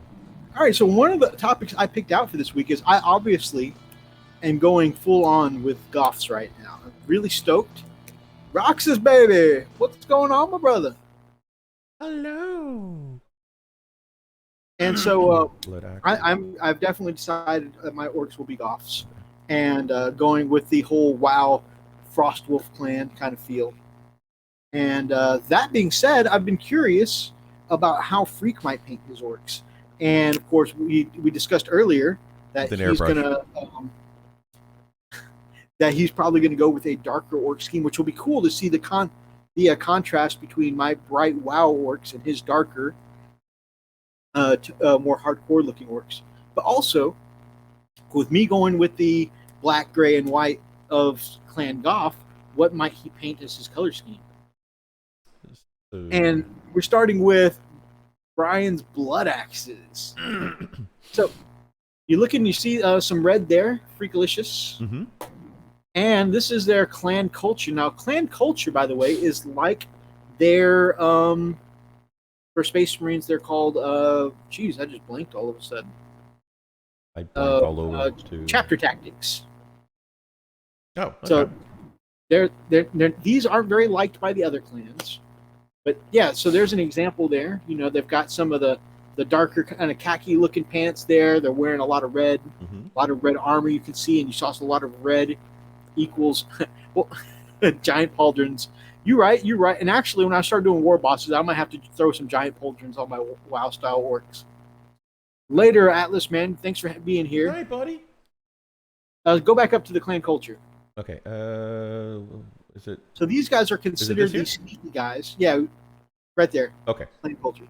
So these guys are considered the sneaky clan of the orcs, and because they're sneakier, right? They don't just charge head on. They're not as well liked by the other orcs. So, would you like to read, or shall I? I can read it. It's right here. You've got the voice. The Blood Axes are viewed by all other orc clans as being duplicitous, untrustworthy gits who wouldn't know a proper scrap if it came out of the drops and bit off their backsides. The Blood Axes, for their part, couldn't care less. They possess an instinctive grasp of battlefield strategy that, while still undeniably orky in its application, allows them to surprise even the most seasoned enemy commanders with their maneuvers, feints, and ambushes. A unit with this culture gains the benefit of cover, even while they are not entirely on or in the terrain feature, if the enemy model making the attack is at least 18 inches away. In addition, units with this culture can shoot or charge, but not both, even if they fell back in the same turn. So that's pretty cool, man. Getting automatic cover on your units. So I don't know if gameplay is going to be a factor in which clan you pick, or if it'll be straight up colors or a mix of both. But that's something to think about, that automatic cover and being able to fall back and charge again or shoot again. Those could be really cool. That is pretty neat. Holy crap. I don't know if you want to check out some of the other stuff in their focus, absolutely. like their stratagems, or if you just want to move on to the next one. I'm going to let you drive. Yeah. So let's see. Boston. Okay, so throat slitters at 1 wound rolls for attacks made with this unit's melee weapon when targeting enemy units wholly within or on terrain feature. And they've got their little stratagem. Oh, these are cool. So Okay. I think that that last ability for the commandos there is pretty cool. Adding 1 to your wound rolls. Mm-hmm. I think That's pretty cool. It is cool, especially for a horde army. Yeah, absolutely. So, I mean, if you think about it, you're getting, let's say you were going up against Space Marines. Most Space Marines, you would normally be wounding on a 4. All of a sudden, you're wounding on a 3, right? And even if they're big, beefy, Primaris aggressors or something like that, instead of wounding on a 5, now you're wounding on a 4. That's pretty. Right. That's going to get you some extra wounds, buddy. Definitely. Any warm-up wants me to speak orc. All right, fine. So this one's dead sneaky. Blood axe stratagem. Here we go. These sneaky gits never appear where you expect them to. Use this stratagem during deployment. If you spent 1 CP, select a blood axe infantry unit from your army that has a power rating of 8 or less and set up in hiding instead of placing it on the battlefield. If you spent 2 CPs, select a blood axe infantry unit that has a power rating of 9 or more instead. At the end of any of your movement phases, the unit can emerge from hiding, set it up anywhere on the battlefield that is more than 9 inches away from any enemy models. What the hell? I had no idea you knew how to do that. Like, is this redundant? Do you actually know a lot more about orcs than I realized? I literally had no idea you knew how to do that. Like, you were just full on orc there. There was no pause, no stumble. Like, you just had it on lock. No, seriously, I'm asking you a question. Dude, I love that. every time I play, I've played, Dawn of War or Dawn of War 2, and you hear the orcs. I love the way they talk. They're just so. It's just so uncultured, and I love it. It's amazing. I was blown away when you did that just now. I was like, "What the hell?" That's awesome. You realize that you have to do that now when you're playing orcs. Okay, yeah. Now I'll have to talk like that then. Huh? All right then. Yeah, these are cool little guys, man. Let's see here. We have to have an orc segment on this channel now. You do it so well. Kaiju says that was fantastic. Thank you. Yeah, Plans are a huge part of the gameplay. Yeah, absolutely. That's why I was asking if the way they play would affect which one you were going to pick. Although, to be fair, the reason I asked that of him, Pale Orc, is because with Freak, sometimes the painting decides for him. Like when we said we were going to play Space Marines, he had already made on, what was it, Dawn of War, I want to say, 2? Right. He had already made his own custom clan, and the Imperial Fist had almost the same color scheme as his custom chapter. And so he was just like, I'm painting those guys. Yeah. I had designed my color scheme way before I even selected my army. I was like, oh my God, I love this. Look at this. Mito, look at it. And he goes, yeah, those are the Imperial Fists. The Imperial what? The Imperial Fist. Yep. All right, fine. I'm painting them. That's what I want. So your blood axes, those are your sneaky guys, hit and run kind of guys. Yeah. We're going to look at evil sons now, and they're Okay. considered the fastest orcs. So You can see they're these guys. yeah. The So other they're ones were like a very muted red, right? These guys you're going to see are very bright red, bright red. Yeah. because in orc culture, red makes it go faster. Okay, so let's see. Kaiju, me talking about how you picked the Imperial Fish. Kaiju said, "Imperial fish? Yeah, I guess I'll go with them then." Yep, that's pretty much fish, right? They're fish. Oh, fist. Oh, okay. I'll paint that too. Oh man. Let me see if I can get a closer look here. Yeah, there's definitely a lot of red. I'm so this is definitely more of the clan that is I guess very vehicle heavy, or Yeah, is that? so these guys are all about speed.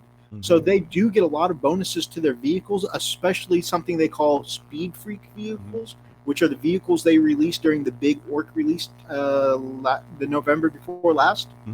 However, they get bonuses to vehicles in general, and all of the army has bonuses to moving and charging, so, which you'll see when we get to the clan culture. So even though they focus a lot fluff-wise on vehicles, it benefits your infantry too.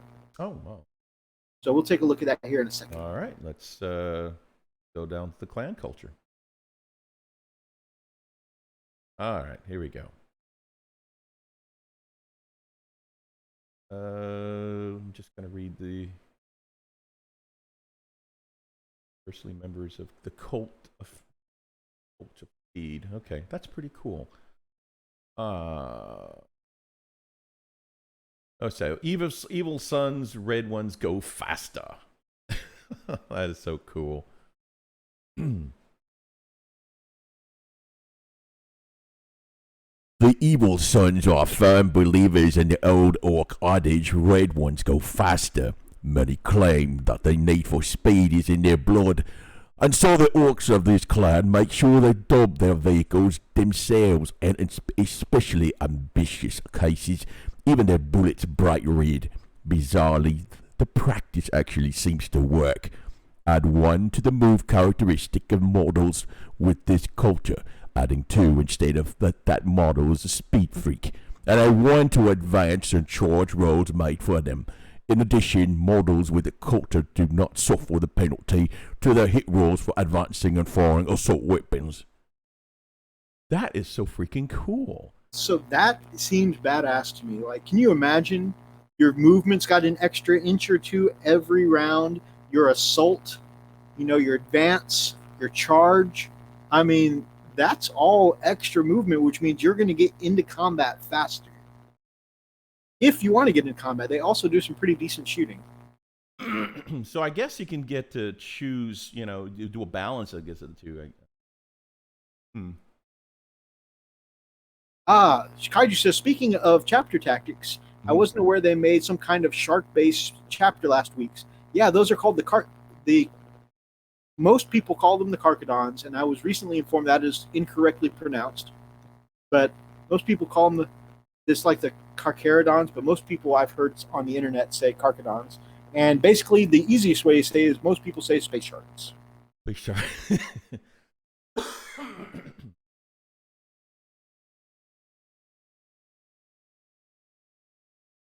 Freak is a freaking orc voiceover. So cool.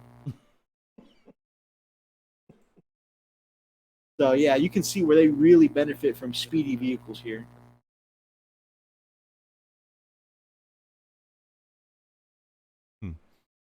Wow, this is really cool. And then you can get, right now it's a weird in-between choice, but you could imagine getting your war boss on a bike or a war trike, getting those extra inches to move and charge on a freaking bike, zooming across the field and smashing in with one of the beefiest, bosses.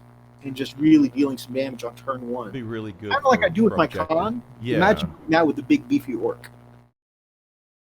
That would be great for nabbing objectives. Crazy.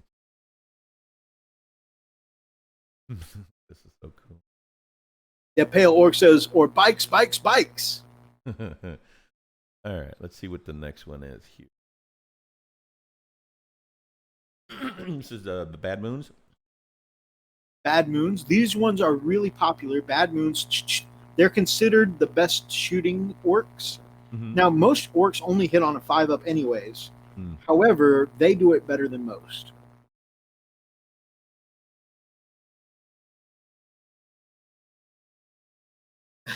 I want Freak to get in an argument with Spud, then put on the orc voice. That would be so fun. Right. Now, the Bad Moons have the best weapons, the best guns, the best tech of orcs. They're considered the richest clan. Right. Which that means that they can, afford to make or purchase. It's cool that we have a good spread here. I'm going Goths. We got Brian here, who's a Blood Axe. We've got brother Big D here, who's a Death Skull, which we'll get to later. It's cool. I thought these might pop out to you because of the yellow armor, but also I was like, in case he's tired of painting yellow. I am. Yeah, actually, I was thinking of that too because I do like that they kind of stuck out. But honestly, I want to differentiate my army.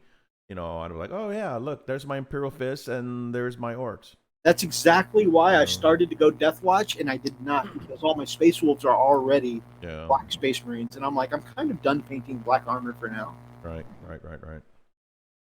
I mean, don't get me wrong; they look pretty cool. It's just, I don't know. Well, let's go through the clan culture, anyways. All right, Just let's do it. Okay. Here we go. Bad Moons or ostentatious show-offs, whose predilection for toting about the biggest, loudest, and shiniest shooters is facilitated by the fact that their teeth grow with such remarkable speed, with all manner of targeting arrays, underslung bomb launches, extra ammo feeds, and bandoliers of additional munitions to call their own. Bad Moons can typically lay down a storm of Daka that eclipses the firepower of any clan. Reroll hit rolls of 1 for attacks made by mortals with this culture in the shooting phase. So here's something that's really cool. Orcs don't just get free rerolls like Space Marines. With a Space Marine, you put a captain down to anybody, you get free rerolls, right? Yeah. Orc bosses don't do that.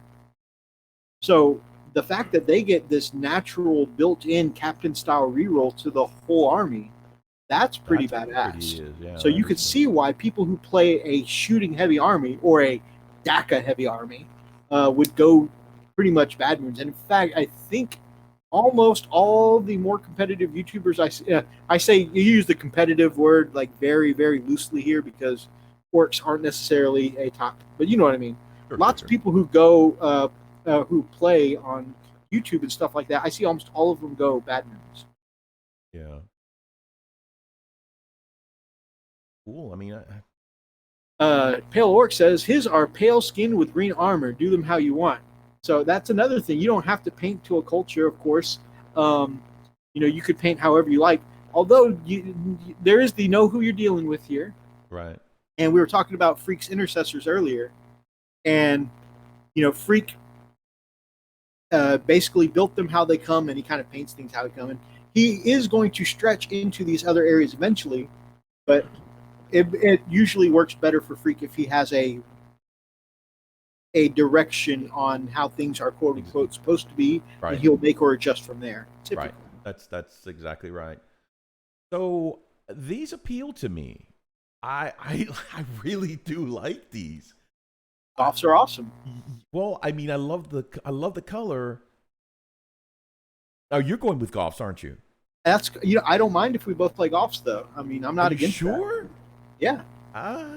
Okay. I mean, you can't. You're not allowed to paint them better than me. Okay, great. Your kids can't grow up, and I can't paint. All right. You're gonna have to paint them with your big toe, operating the airbrush, you know. You're just a trifling Yumi. No, but absolutely. I mean, no, Goffs are awesome, man, and I'm definitely down with us having a Goff versus Goff, throwdown. I do like the dark colors. I mean, but then again, you do have your bright color orc. So I do like the. See, I love this. Let me go back here. So this pick here really stands out. Like, I love this. These markings. I would do this. This red markings on the shoulders, like these tattoos, and the dark green skins. That I love that. Absolutely. But like they said, and kind of incidentally, Pyrrho Fist right across the way. Yeah, the bad moves were facing down some space wolves. Oh, see, this is jacked up, bro. Honestly, with your dark, like this guy obviously painted them with kind of the dark skin tone you have in mind. Yeah. And all together in their black armor and their very dark skin tone, and in the horde formation there, it really kind of gives me a feel of the Lord of the Ring orcs. Yes. All hoarding in and flooding in. Yeah, exactly. Very thematic. Yes, I do like that. I do like it a lot. Mini Warm-Up says those yellow guys look scared. Oh, yeah. Are you kidding me? Okay, see, there's helmets there, and they're on the pikes. Yeah, no bueno.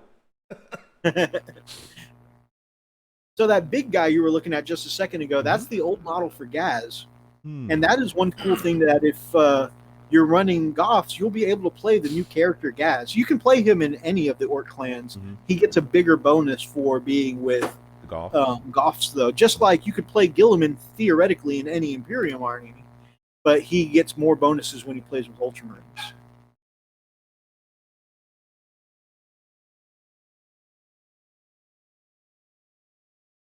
Okay. And you actually have a variety. You could pick the new.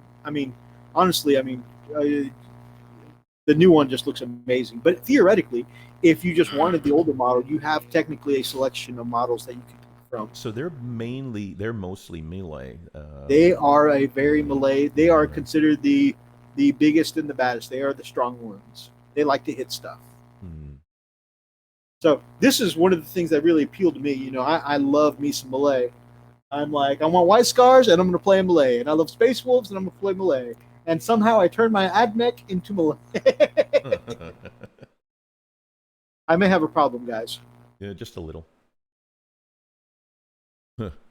No mucking around. I love these. These are great. No mucking around. No mucking around. Golf orcs. Golf orcs are the biggest, the meanest, and most ferocious of their kind. They put little stock in cunning or strategy, preferring instead to simply surge across the battlefield in a roaring green tide. Once they get stuck in hand-to-hand combat, the Gauls quickly overwhelm their enemies by a dint of sheer ferocity. Each time you roll an unmodified hit roll of 6 for an attack with a melee weapon made by a mortal with this culture, immediately make an additional hit roll against the same target using the same weapon.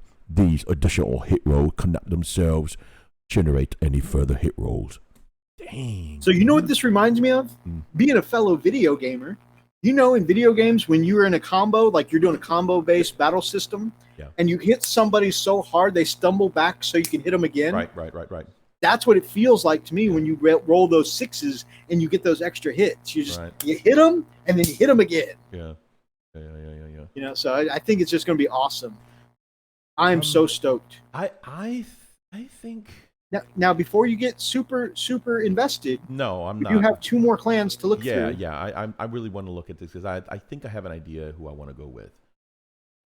These are great. I like the skins. I like to go.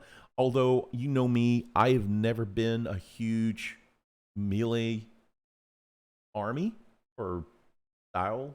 I will do what I can, but enough said. Let's just keep going. It could be your chance to play a different fighting style, though. Exactly. I think you're going to get that no matter what you play in Orcs. Right, yeah, no doubt. Okay, so No, don't be more quiet, Mini Warma. I am loving that you are excited. And actually, this is one of the reasons why I wanted to do this on air. I could have easily called in Freak over Skype and just been like, "Hey, man, let's talk about orcs, man. Let's get you excited." But I wanted to do this on the show first of all to pump him up. I know doing this over on the air is going to get him hyped up. But also, I know we've got some amazing orc lovers like yourself, like Big D. And I just think this is cool for us all to look at together this is pretty what neat, man. Freak might go with as far as orcs go. So please keep being excited. Yeah. He said, by the way, look at those mega knobs. Those were the guys in the big beefy armor.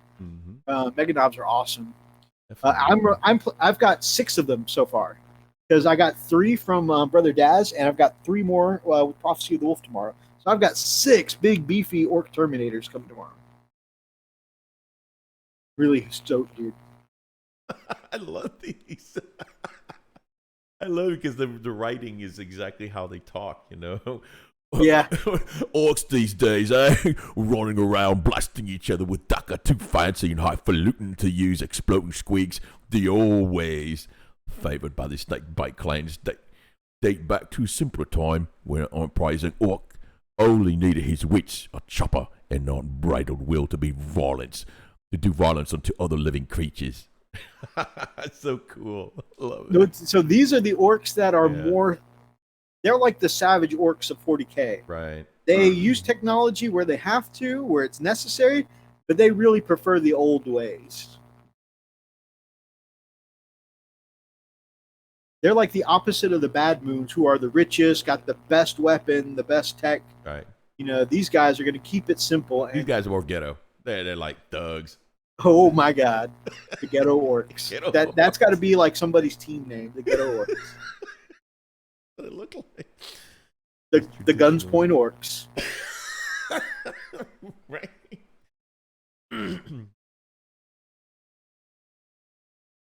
Wow, they got pretty cool sick pikes always. That's so cool. All right, let's see. There's no doubting that snake bites appear somewhat backwards to other orc clans. The technology base and traditional mindsets rarely advance for past the level of wild boys, and if a snakebite can fix a problem with a big stick, a handy squig, and a linked old rope, he will gladly do so.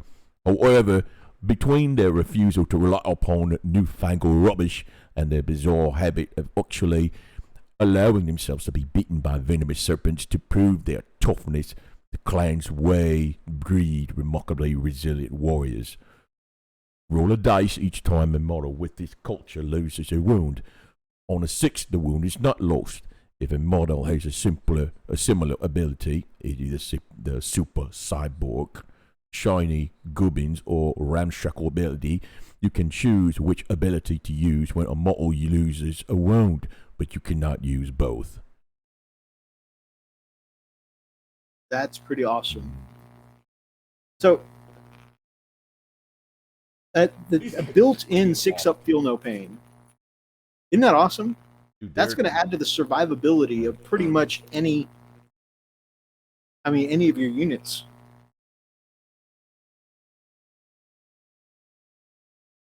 Just straight up not losing wounds on a 6. That could come in, especially. I mean, let's. I'm not trying to be nasty, okay? But if let's just say we had a brother who maybe didn't roll well for saves from time to time. Oh yeah, I know somebody like that. And if he didn't roll his saves, think about having a second opportunity to retain those wounds. Yeah. I mean, a 6-up is not a massive buff, but hey, that's a little more something. survivability right there. Yeah, it is. It's something. Talking about those ghetto orcs, Mini Warmut says orcs in the hood.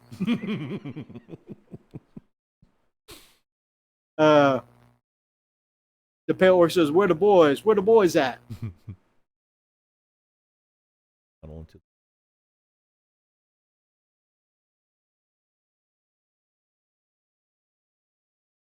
So that's pretty cool.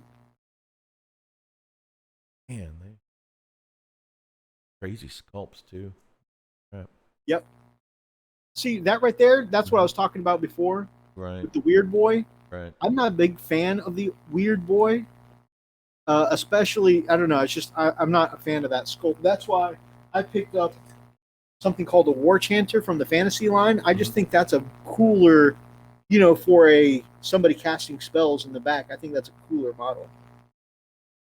So these guys are kind of hold a traditional, more of a traditional instead of an more relevant army. So they're Yeah, more I mean, like traditional, meaning traditional such as like the old culture, the old ways of doing things, religious and pretty crazy. yep. Now, even though they're more traditional fluff wise, technically, like all orcs, they have access to everything, but Sure. really just their fluff, their flavor, their spin, Right. Or as our boy Quan says, their twist, their take. Don't blink. And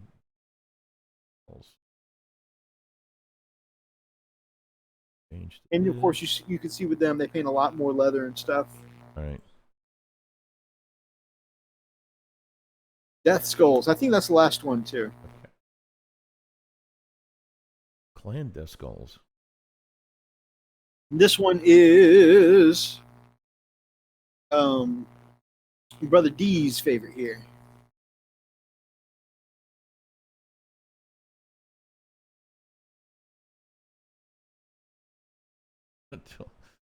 Or takes it from you. Now these guys are the looters. These are the guys who come and steal stuff, and these guys have the most conversion opportunities because it is normal for them to steal something from somebody else and pick it up and use it. Right.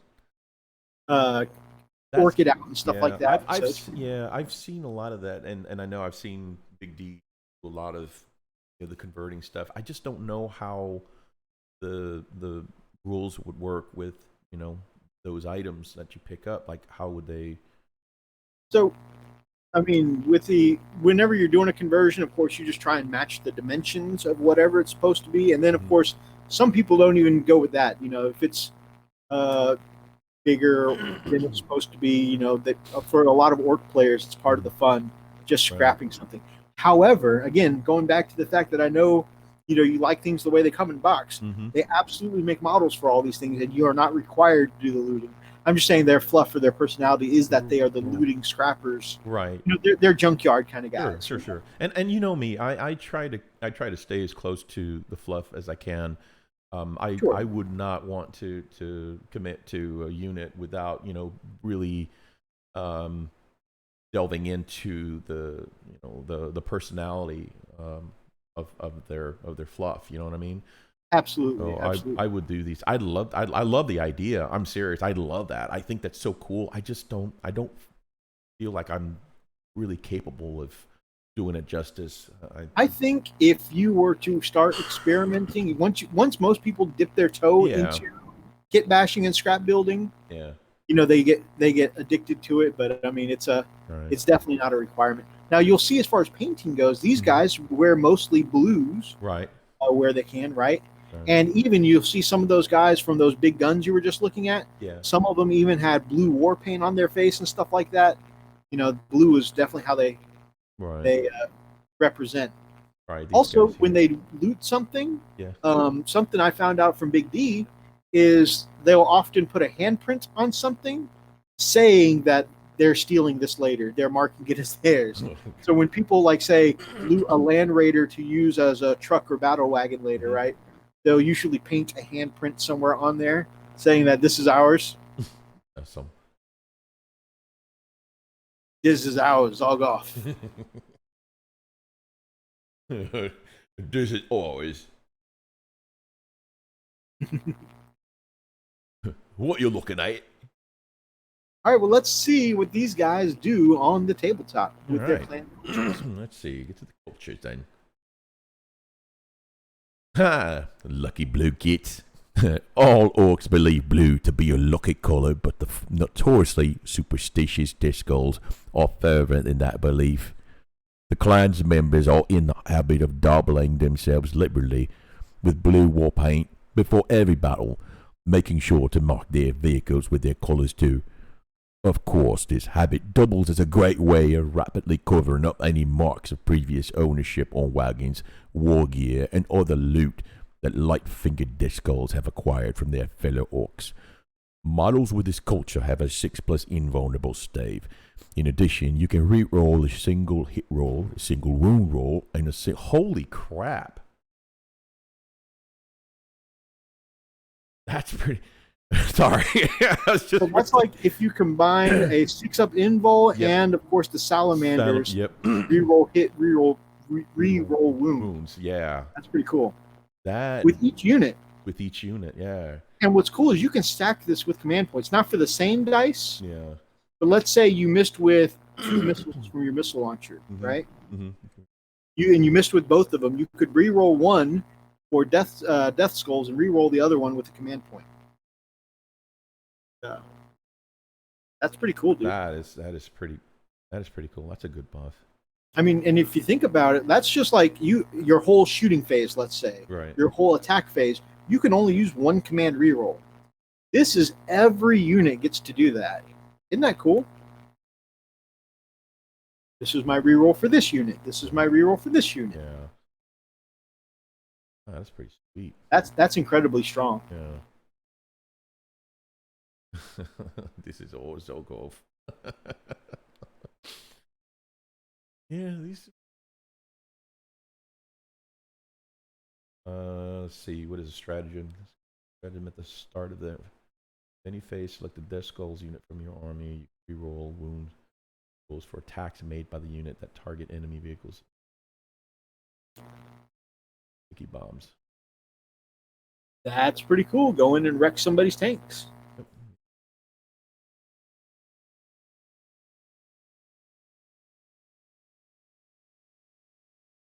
Oh, here's the loot it.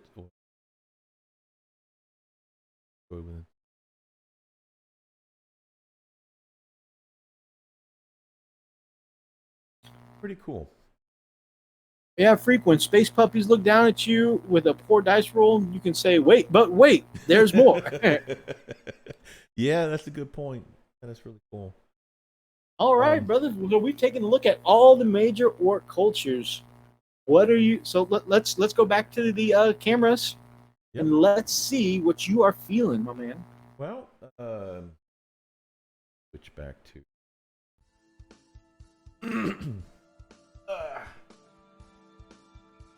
So, let me go back to. I think it's this one. Yeah.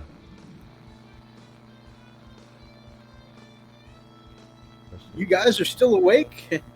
Here we are, man. We're just transitioning scenes, brother. Dave, good to see you, my man. Grot mobs. Yeah, right now I'm just looking at the basics because we happen to have the faction focuses for those. We're not doing anything out of Psychic Awakening right now, but we'll make sure to take a look at those. Let's see. It's looked at that one, and in fact, I don't know if I've actually seen a GW faction focus on Grot mobs, but I can take a look real quick. Nerd Life, my man. Hola. Hey, brother. What up, baby? So, I have to say it's definitely going to be between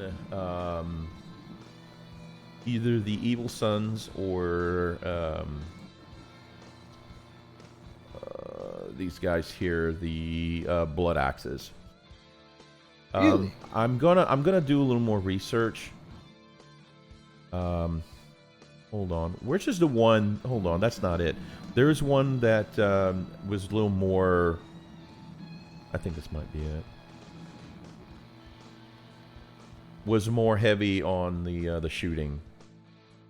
The shooting were the Yellow Bad Moons? The Yellow Bad Moons, was it? Or the last one we looked at, Death Skulls. Both of them seem pretty good at it. Yeah.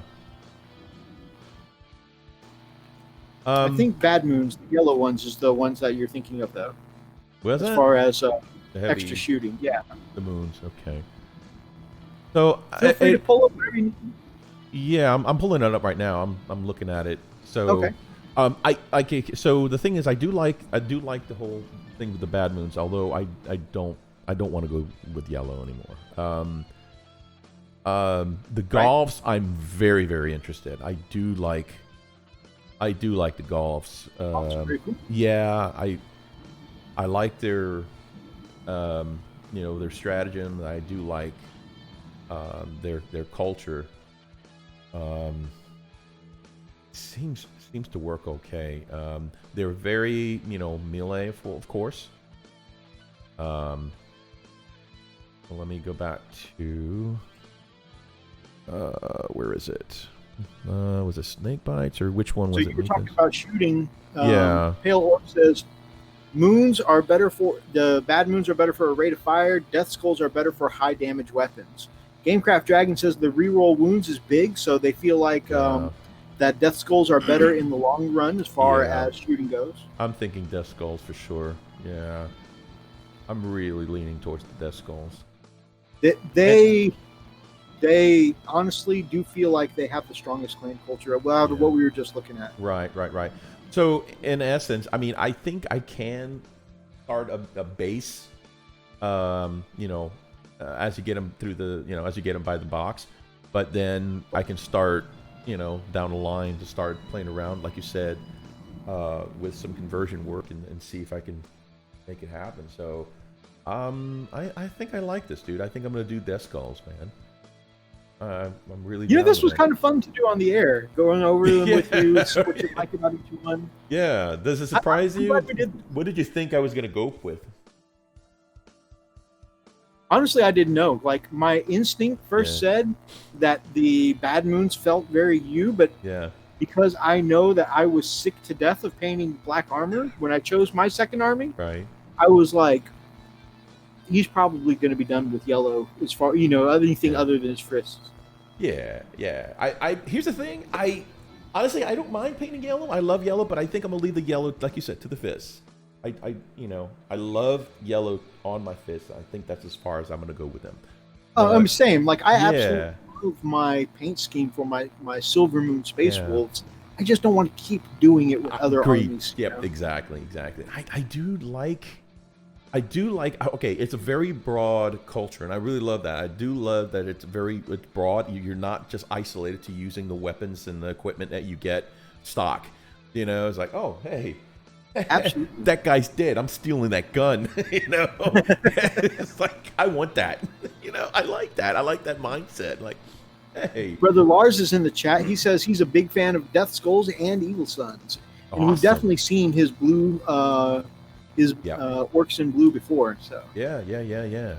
So honestly, I would use the darker green. Okay, so let me put you back because I want to show kind of what my my idea of it's okay. There it goes. Okay, so my thought for my paint scheme. So I'm going to use. I'm going to use the similar scheme with the blue, but the skin is going to be much darker, kind of like what the, I guess I want to say the Golfs have, Cause the Golfs artwork.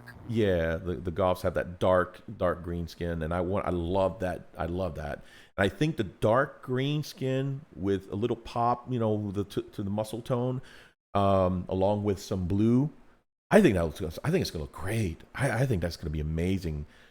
Also, Gamecraft Dragon says to remember that the blue is not any specific blue, so go with any shade you want. Yeah, I'm down with that, dude. Heinrich said orcs are technically mushrooms, so they should be gray. Enough said. I'm fungus. Just my name is Othly's foot. That's awesome. Pale Orc says you could go black with yellow checks. Yeah. Checker pattern. I still want to give it a green hint. I'm going to start off with black, and I'm going to actually build it up to like a dark grayish green. I like that. With a little blue, with blue accents. I hadn't thought of that, but having seen some like Marvel DC artwork of things like the Swamp Thing and stuff like that, characters who have had that gray green skin, actually that Looks pretty cool. I've never seen anyone two-tone green and gray before on their skin, but Yeah. I definitely think it could be a cool Oh, look. absolutely. I think so too. I think they look great, man. So yeah, I'm pretty much yeah. I'm gonna go with that. I'm gonna do that. I can imagine these guys, with that darker. Oh, they're just gonna look so crazy.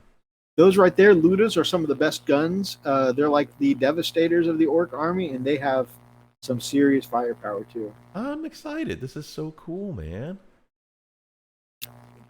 So you see now, it's easy to get infected by this. That's why I accidentally bought an Orc army. Right? Yeah, it's just like, oh, I tripped and fell, and I have a box of orcs in my hand. How did that happen? Oh no, I tripped and fell and accidentally clicked the Prophecy of the Wolf button 37 times. How did this happen? Honey, why didn't you stop me? Gamecraft Dragon, because they loot everything, says on his he uses a lot of the checker patterns, some with black and white and some with blue and white, because they anything that is checkered is something that they stole from the Goths. Oh, damn. Okay, I didn't know that. That's pretty awesome. That is okay. That is so cool. All right, I'm really feeling it, man. That's so cool. Yep, I'm definitely feeling it. Oh, I want some orcs. I was thinking that this might get your creative mind processes going. Yeah, got the juices flowing, man. Got the juices flowing, and that is, that's one of the reasons why people come to our Chippendales and our Frosted Treat Show to get the juices flowing. The juices flowing.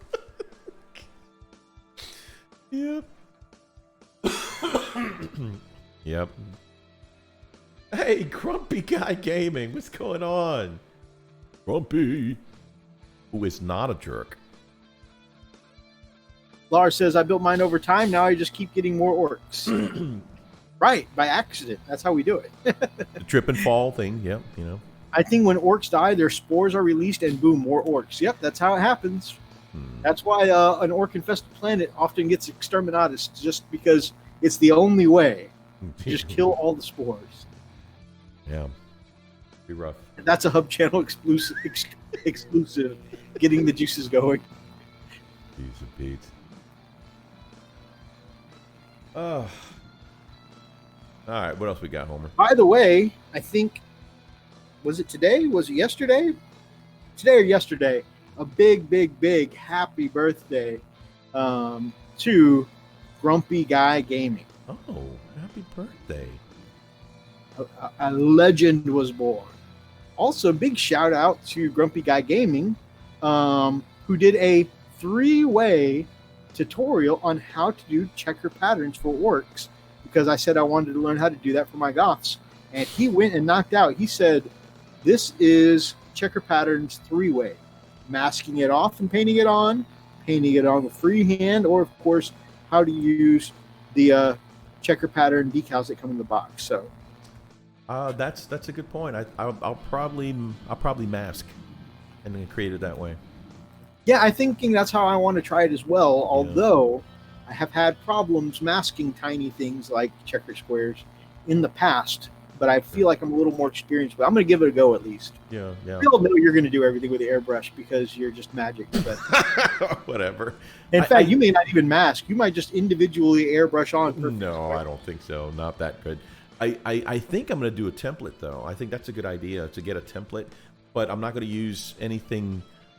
You know the thing that I use for my like my tattoo templates, like the little card, almost like the thin card stock. I forgot what it. Anyway, it's thin, but I'm gonna use that because it's pliable, but it's just thin enough where you can actually lay on top of the subject. What is it? Hang on, let me show you. Remember the thing that I used to create the template for like my Imperial Fist? Oh yeah. Stuff that the tattoo thing. Yeah. So I'm thinking that's cool. That'd be cool because it's thin enough for it.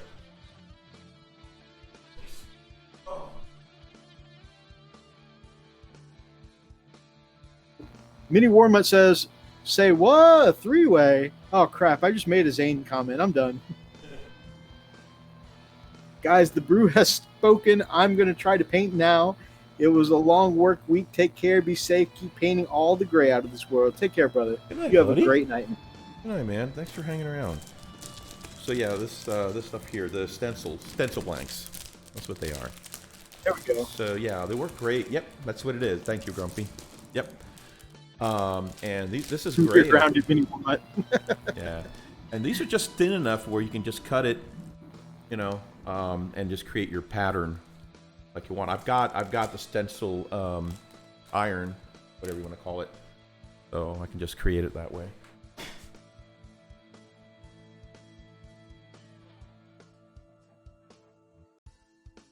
Damn, my back is killing me. Little known fact. Don't talk about my pee-pee.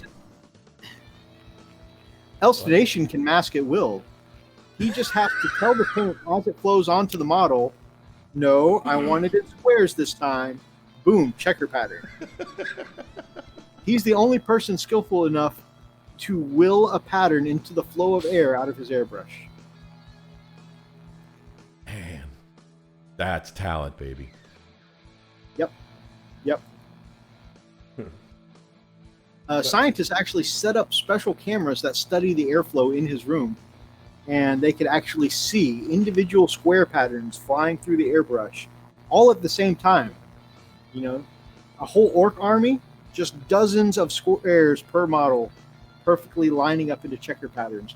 It's almost like he's using, you know, nanotechnology, right? Huh? Right.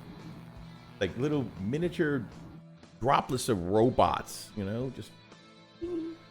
Oh my God. You remember those old commercials for the scrubber bubbles in bathroom cleaner? Yes, that's Little exactly what brushes. He just releases them and they all dip into the paint and Yep. just scrub perfect. Let's go, squares. man. I love that commercial. I actually wanted to get a can of that stuff when I was a kid just because I wanted to see that. Come on, Mom, get me out.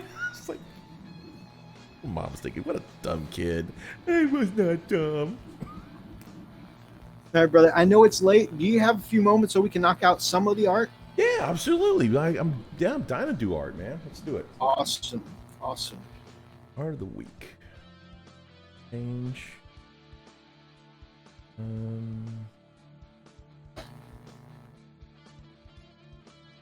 Okay, come on, where are we at? Art of the week.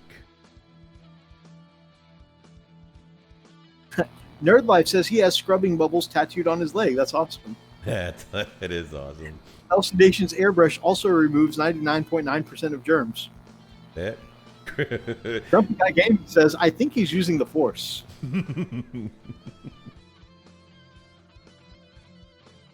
Dude, there's so See, those aren't actually scrubber bubbles. Those are his midichlorians. God.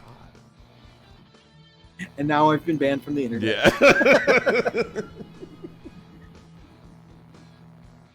Come on, load. Controversial topics are controversial. Come on. Why is it taking forever to friggin' load?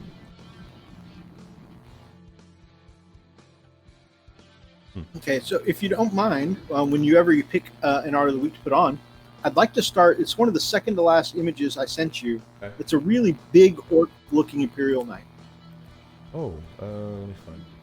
Because this is not loading at all. Thing's stupid. All right, let me find it. Here. Is that Orc Imperial Knight, you said? Yep. Okay, Yep. Let me look. There's some good art Or of the week. Death Dread. Oh no, Mecha Dread. Dread Mech. That thing.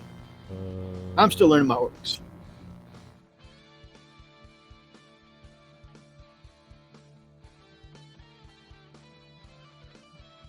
Ooh, there it is. Okay. Please load. That is all scratch built too. He spent no money on this apart from parts he already had. What? Dude, there's no Yeah. way. This is a free knight. Okay. This dude is so crazy talented when it comes to scratch building. Let me just reset this because it's just. I think my computer really is like, hey man, you jerk. Archer says that the painting ability is the beard, and I agree. It's one of the infinity beards. Gives anyone who possesses an unholy artistic talent. It's been passed down through the ages from master to great master. Indeed. Now it has ended up in the hands of Elston. God, it is just not cooperating. Come on.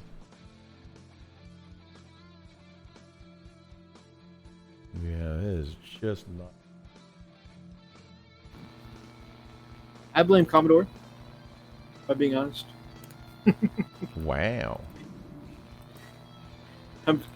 Because he called a spade and said it was one of our shows without some kind of technical difficulty. Yeah, thanks a Here's lot. you for being correct. Freaking did it here. Jesus. Okay, let me close that out. Let me try this again.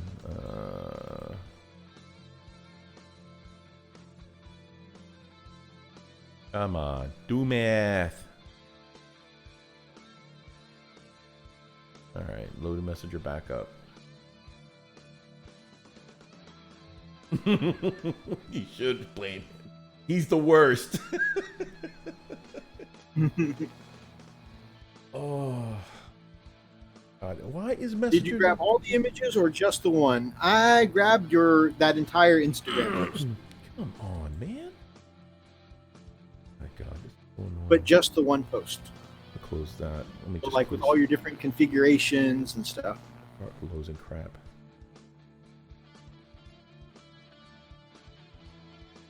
Dude, messenger is just not cooperating. I'm gonna close that. I'm just gonna close this when I can. That makes sense. Probably helps to. I'm sure you've probably closed the news articles already. By the way, I know I did. they Just, keep some- easy. Okay, let me just this one more time with feeling. Don't come after me because your hamster powering your computer fell off its wheel. Hey, Shots fired. my hamster has 3 legs. Okay, do not talk about his disability.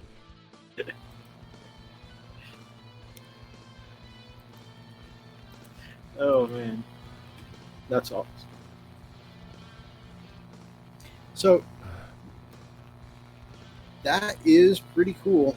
By the way, since we're about to be looking at Pale Orc's work whenever we can get this going. Flipping chickens.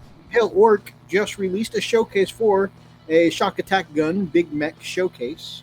So after our stream, if you want to check out more Orc goodness, you can go over to the Pale Orcs channel.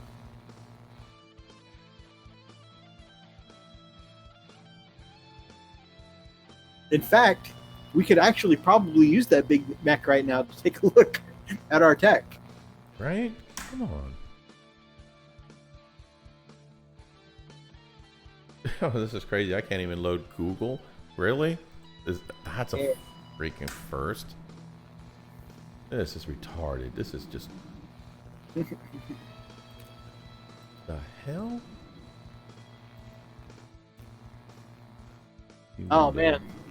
No need to worry, man. We genuinely enjoy your work, man. You have some of the coolest, craziest conversions. So, love seeing the stuff you do. Geez, it'd be quicker to just use a speaking spell. Wow. We'll use a speaking spell, and you guys imagine what this orc machine looks like.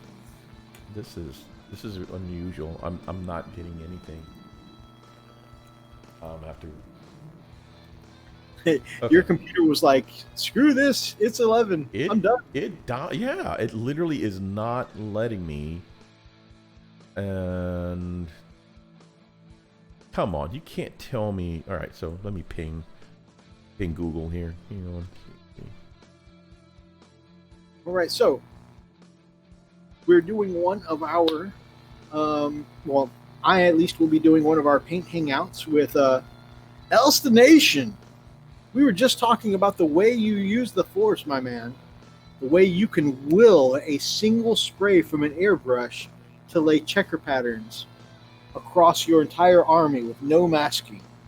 Just willing pure squares to put those checker patterns in an entire orc force. It's amazing.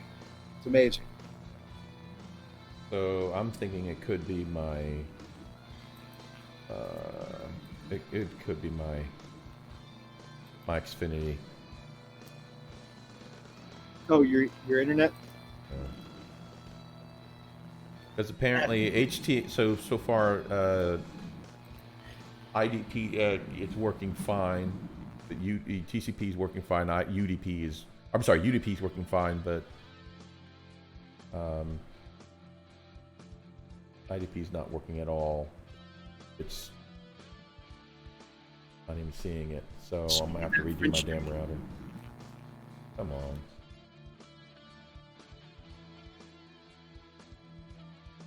I mentioned the Elstonation special power of being able to will geometric shapes into the spray of his air gun. He said, I learned that when I was 5.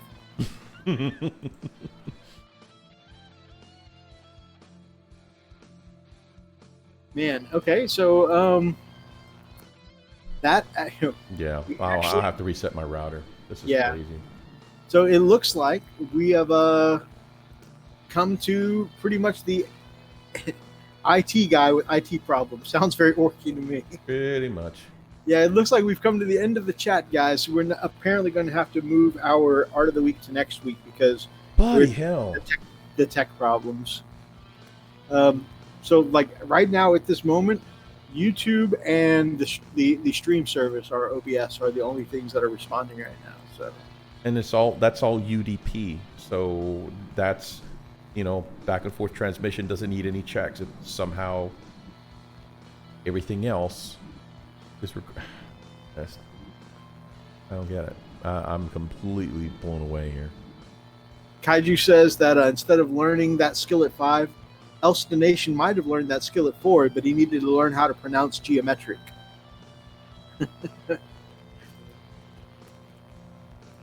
Wow. Yeah, nothing is working. Commodore says next week's stream is just Art of the Week, like a whole month's worth Pretty of Art much, of the Week. yeah. So TCP/IP. Actually, that's not a bad idea. Yeah. And especially since we had planned on, for a couple of weeks now, showing off some of the Commodore's amazing stuff. So I think we need to start with that, the Art of the Week, primarily. Oh yeah, no.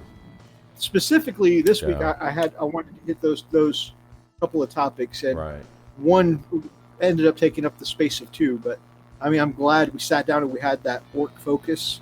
Next week, I'm down for a full, art review kind of show. Go back to our what we like doing, plugging the community, celebrating the community. Oh, definitely, man, definitely. I am so freaking disappointed. Is that an emoji for buffering, Heinrich Bother? Are you messing with me? What? Oh, Heinrich Botha says try Netscape, and then there's like a buffering kind of logo. I think that's an emoji. I think he's messing with me. Dude, Netscape has not been around forever. Wow. Really, bro? The bright white. Are you guys ascending? Oh, my God. Okay, that is an emoji. He's just messing with us. Yeah, that's... Come on. I don't know anything about tech, guys, so that actually does fool me. Oh, I see what he's talking about. Okay, yeah, because I'm... Oh, yeah, I changed the friggin' thing. Well, I guess here's a good... Instead of fighting with it, we are past 11. I guess here's a good point to say goodnight. I guess so, man. And, guys, we will promise you a full Art of the Week show next week. And, actually, we may have on another guest to chat about some of this awesome art. Yeah, we owe you that much. That would be cool. Just sit down, hang out, and get someone who has some good skills to talk about some art for the week. This stream is going into the Frosted Fist Hall of Fame. Hall of Fame or Hall of Shame? Okay, so we had a few tech issues, but honestly, I think the massive orc-focused talk was actually some of the most, this is the most focused actual 40K talk I think we've had in the stream in a while. The least we've gone off the rails. We were legit nonstop talking about Wargame most of the night. Like the Chilling Wargamers hashtag nonstop Wargaming. Light of the Phoenix got it dead on, man. Just constantly hears the AOL dial up sound. You ain't wrong, Phoenix. You ain't wrong. But yeah, so tech problems aside, I think this was a really focused show for us tonight. Yeah, it was pretty cool. Productive, honestly, because it's got you brainstorming about your next army. Yeah. Actually, gonna do a little more getting into the Death Skulls. I'm just gonna look into some more of their lore. That'll be really awesome. Yeah. All right. Well, any closing thoughts, my brother? No, man, I enjoyed this show, man. As always, I really am excited about painting orcs, and really super excited about Death Skulls and getting to learn them a little more. So yeah, dude, I'm pretty super stoked, dude. So I'll have to start looking around, see what I can find, and start working on my collection. Yeah. So yep. And I am really, really super stoked about these nice, bright, WoW style, goths I'm working on, and their rusty ass tools and weaponry.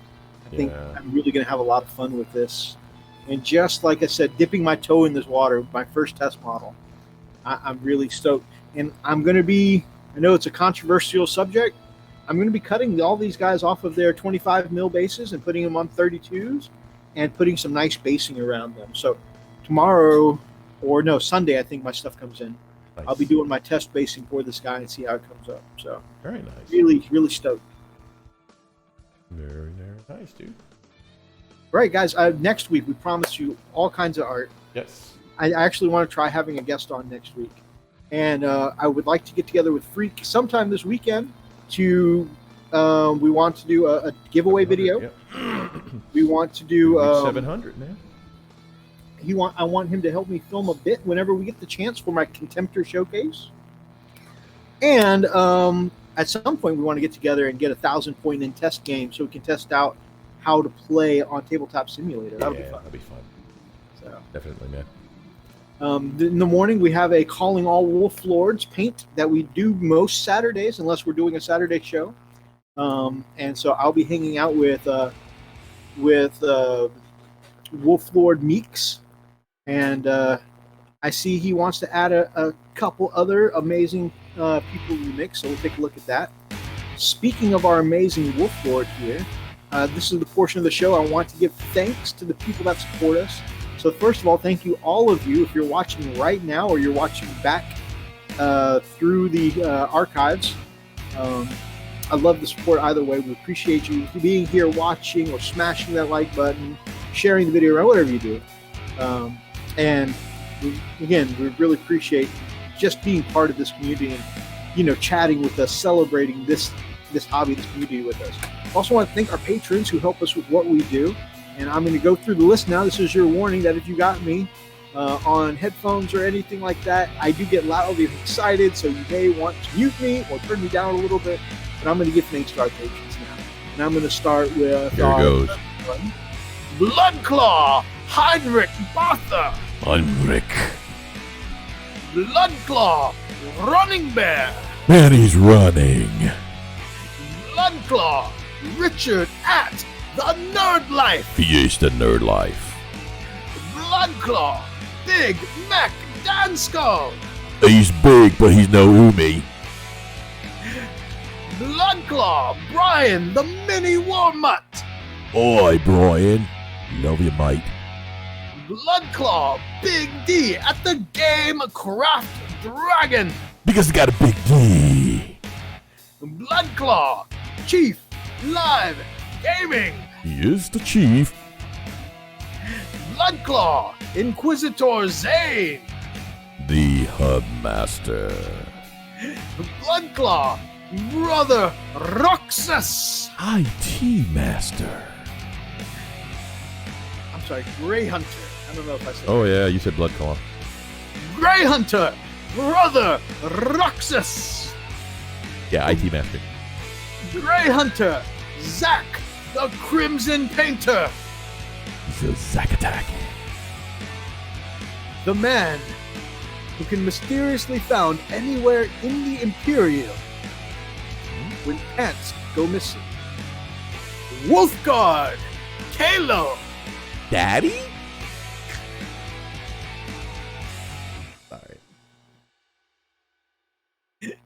Hi, Poppy. The Smash Captain of the Gamecraft Dragon, Wolfguard, Commodore. We don't know who we call it. And not the computer. We have our very own Smash Captain, Yes. the master of the banhammer here in the chat, Wolfguard Archer! Smash, Captain. Watch what you say to the High King of Fenris, because next we have the ultimate Wolf Lord that can make any man of the Imperium disappear without a trace. scary. The ultimate Wolf Lord Anonymous. We don't know who he is.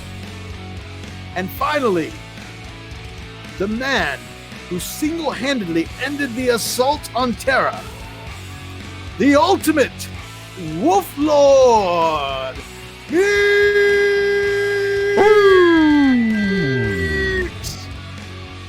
One of these days, my neighbors upstairs will just start pounding on the floor. Boom, boom, boom, boom. Hey, quiet down down there, creepo. Guys, thank you so much for being part of our show. Thank you so much for showing up and spending your Friday nights with us or watching back in the archives. Thank you so much for the support we get over on Patreon. And of course, I would like to take this opportunity to remind you guys, our first ever sponsored thing we've got going on here, where we have our Frost and Fish shirts, coffee cups, just all kinds of stuff, 10% off Saturday and Sunday. And Teespring is springing for the extra 10% off. So that is really cool. I'm really proud of how far we've come, and the fact that we've been someone's actually taken notice and said, hey, we want to do a sponsored thing, have Saturday and Sunday. That's amazing to us. Thank you guys so much for being part of this orc chat tonight, by the way, because it was great not only going through Freak's choices with the orcs, but first of all, finding out that he has an amazing orc voice. But you guys actually helped fill in a lot of the knowledge as we talked about each of the clans, so I really appreciate that. Yeah, we appreciate that, man. You guys helped me pick a clan. Gamecraft Dragon says the start collecting box for orcs is really a great starting point. Brother Lars, one of the best orc players I know, says, I wish I'd gotten on earlier. It's all gravy, baby. Yeah. Commodore says, great stream, guys. Joking aside, fun night tonight. Thank you so much, brother. And Caillou says, thanks, guys. Great streams. Again, thank you guys so much. If you guys enjoyed tonight's episode, please make sure that you grab up an axe and smash that like button in the name of the war boss. In the name of the Emperor. And drop us some comments down below, and feel free, if you're watching the archive, to be part of any of these ridiculous conversations. And if you guys are not yet subscribed to the channel, then Freakaliciousness and this guy would love to have you as part of the pack here on the Frost. And until next time, guys. Hey, Frosty.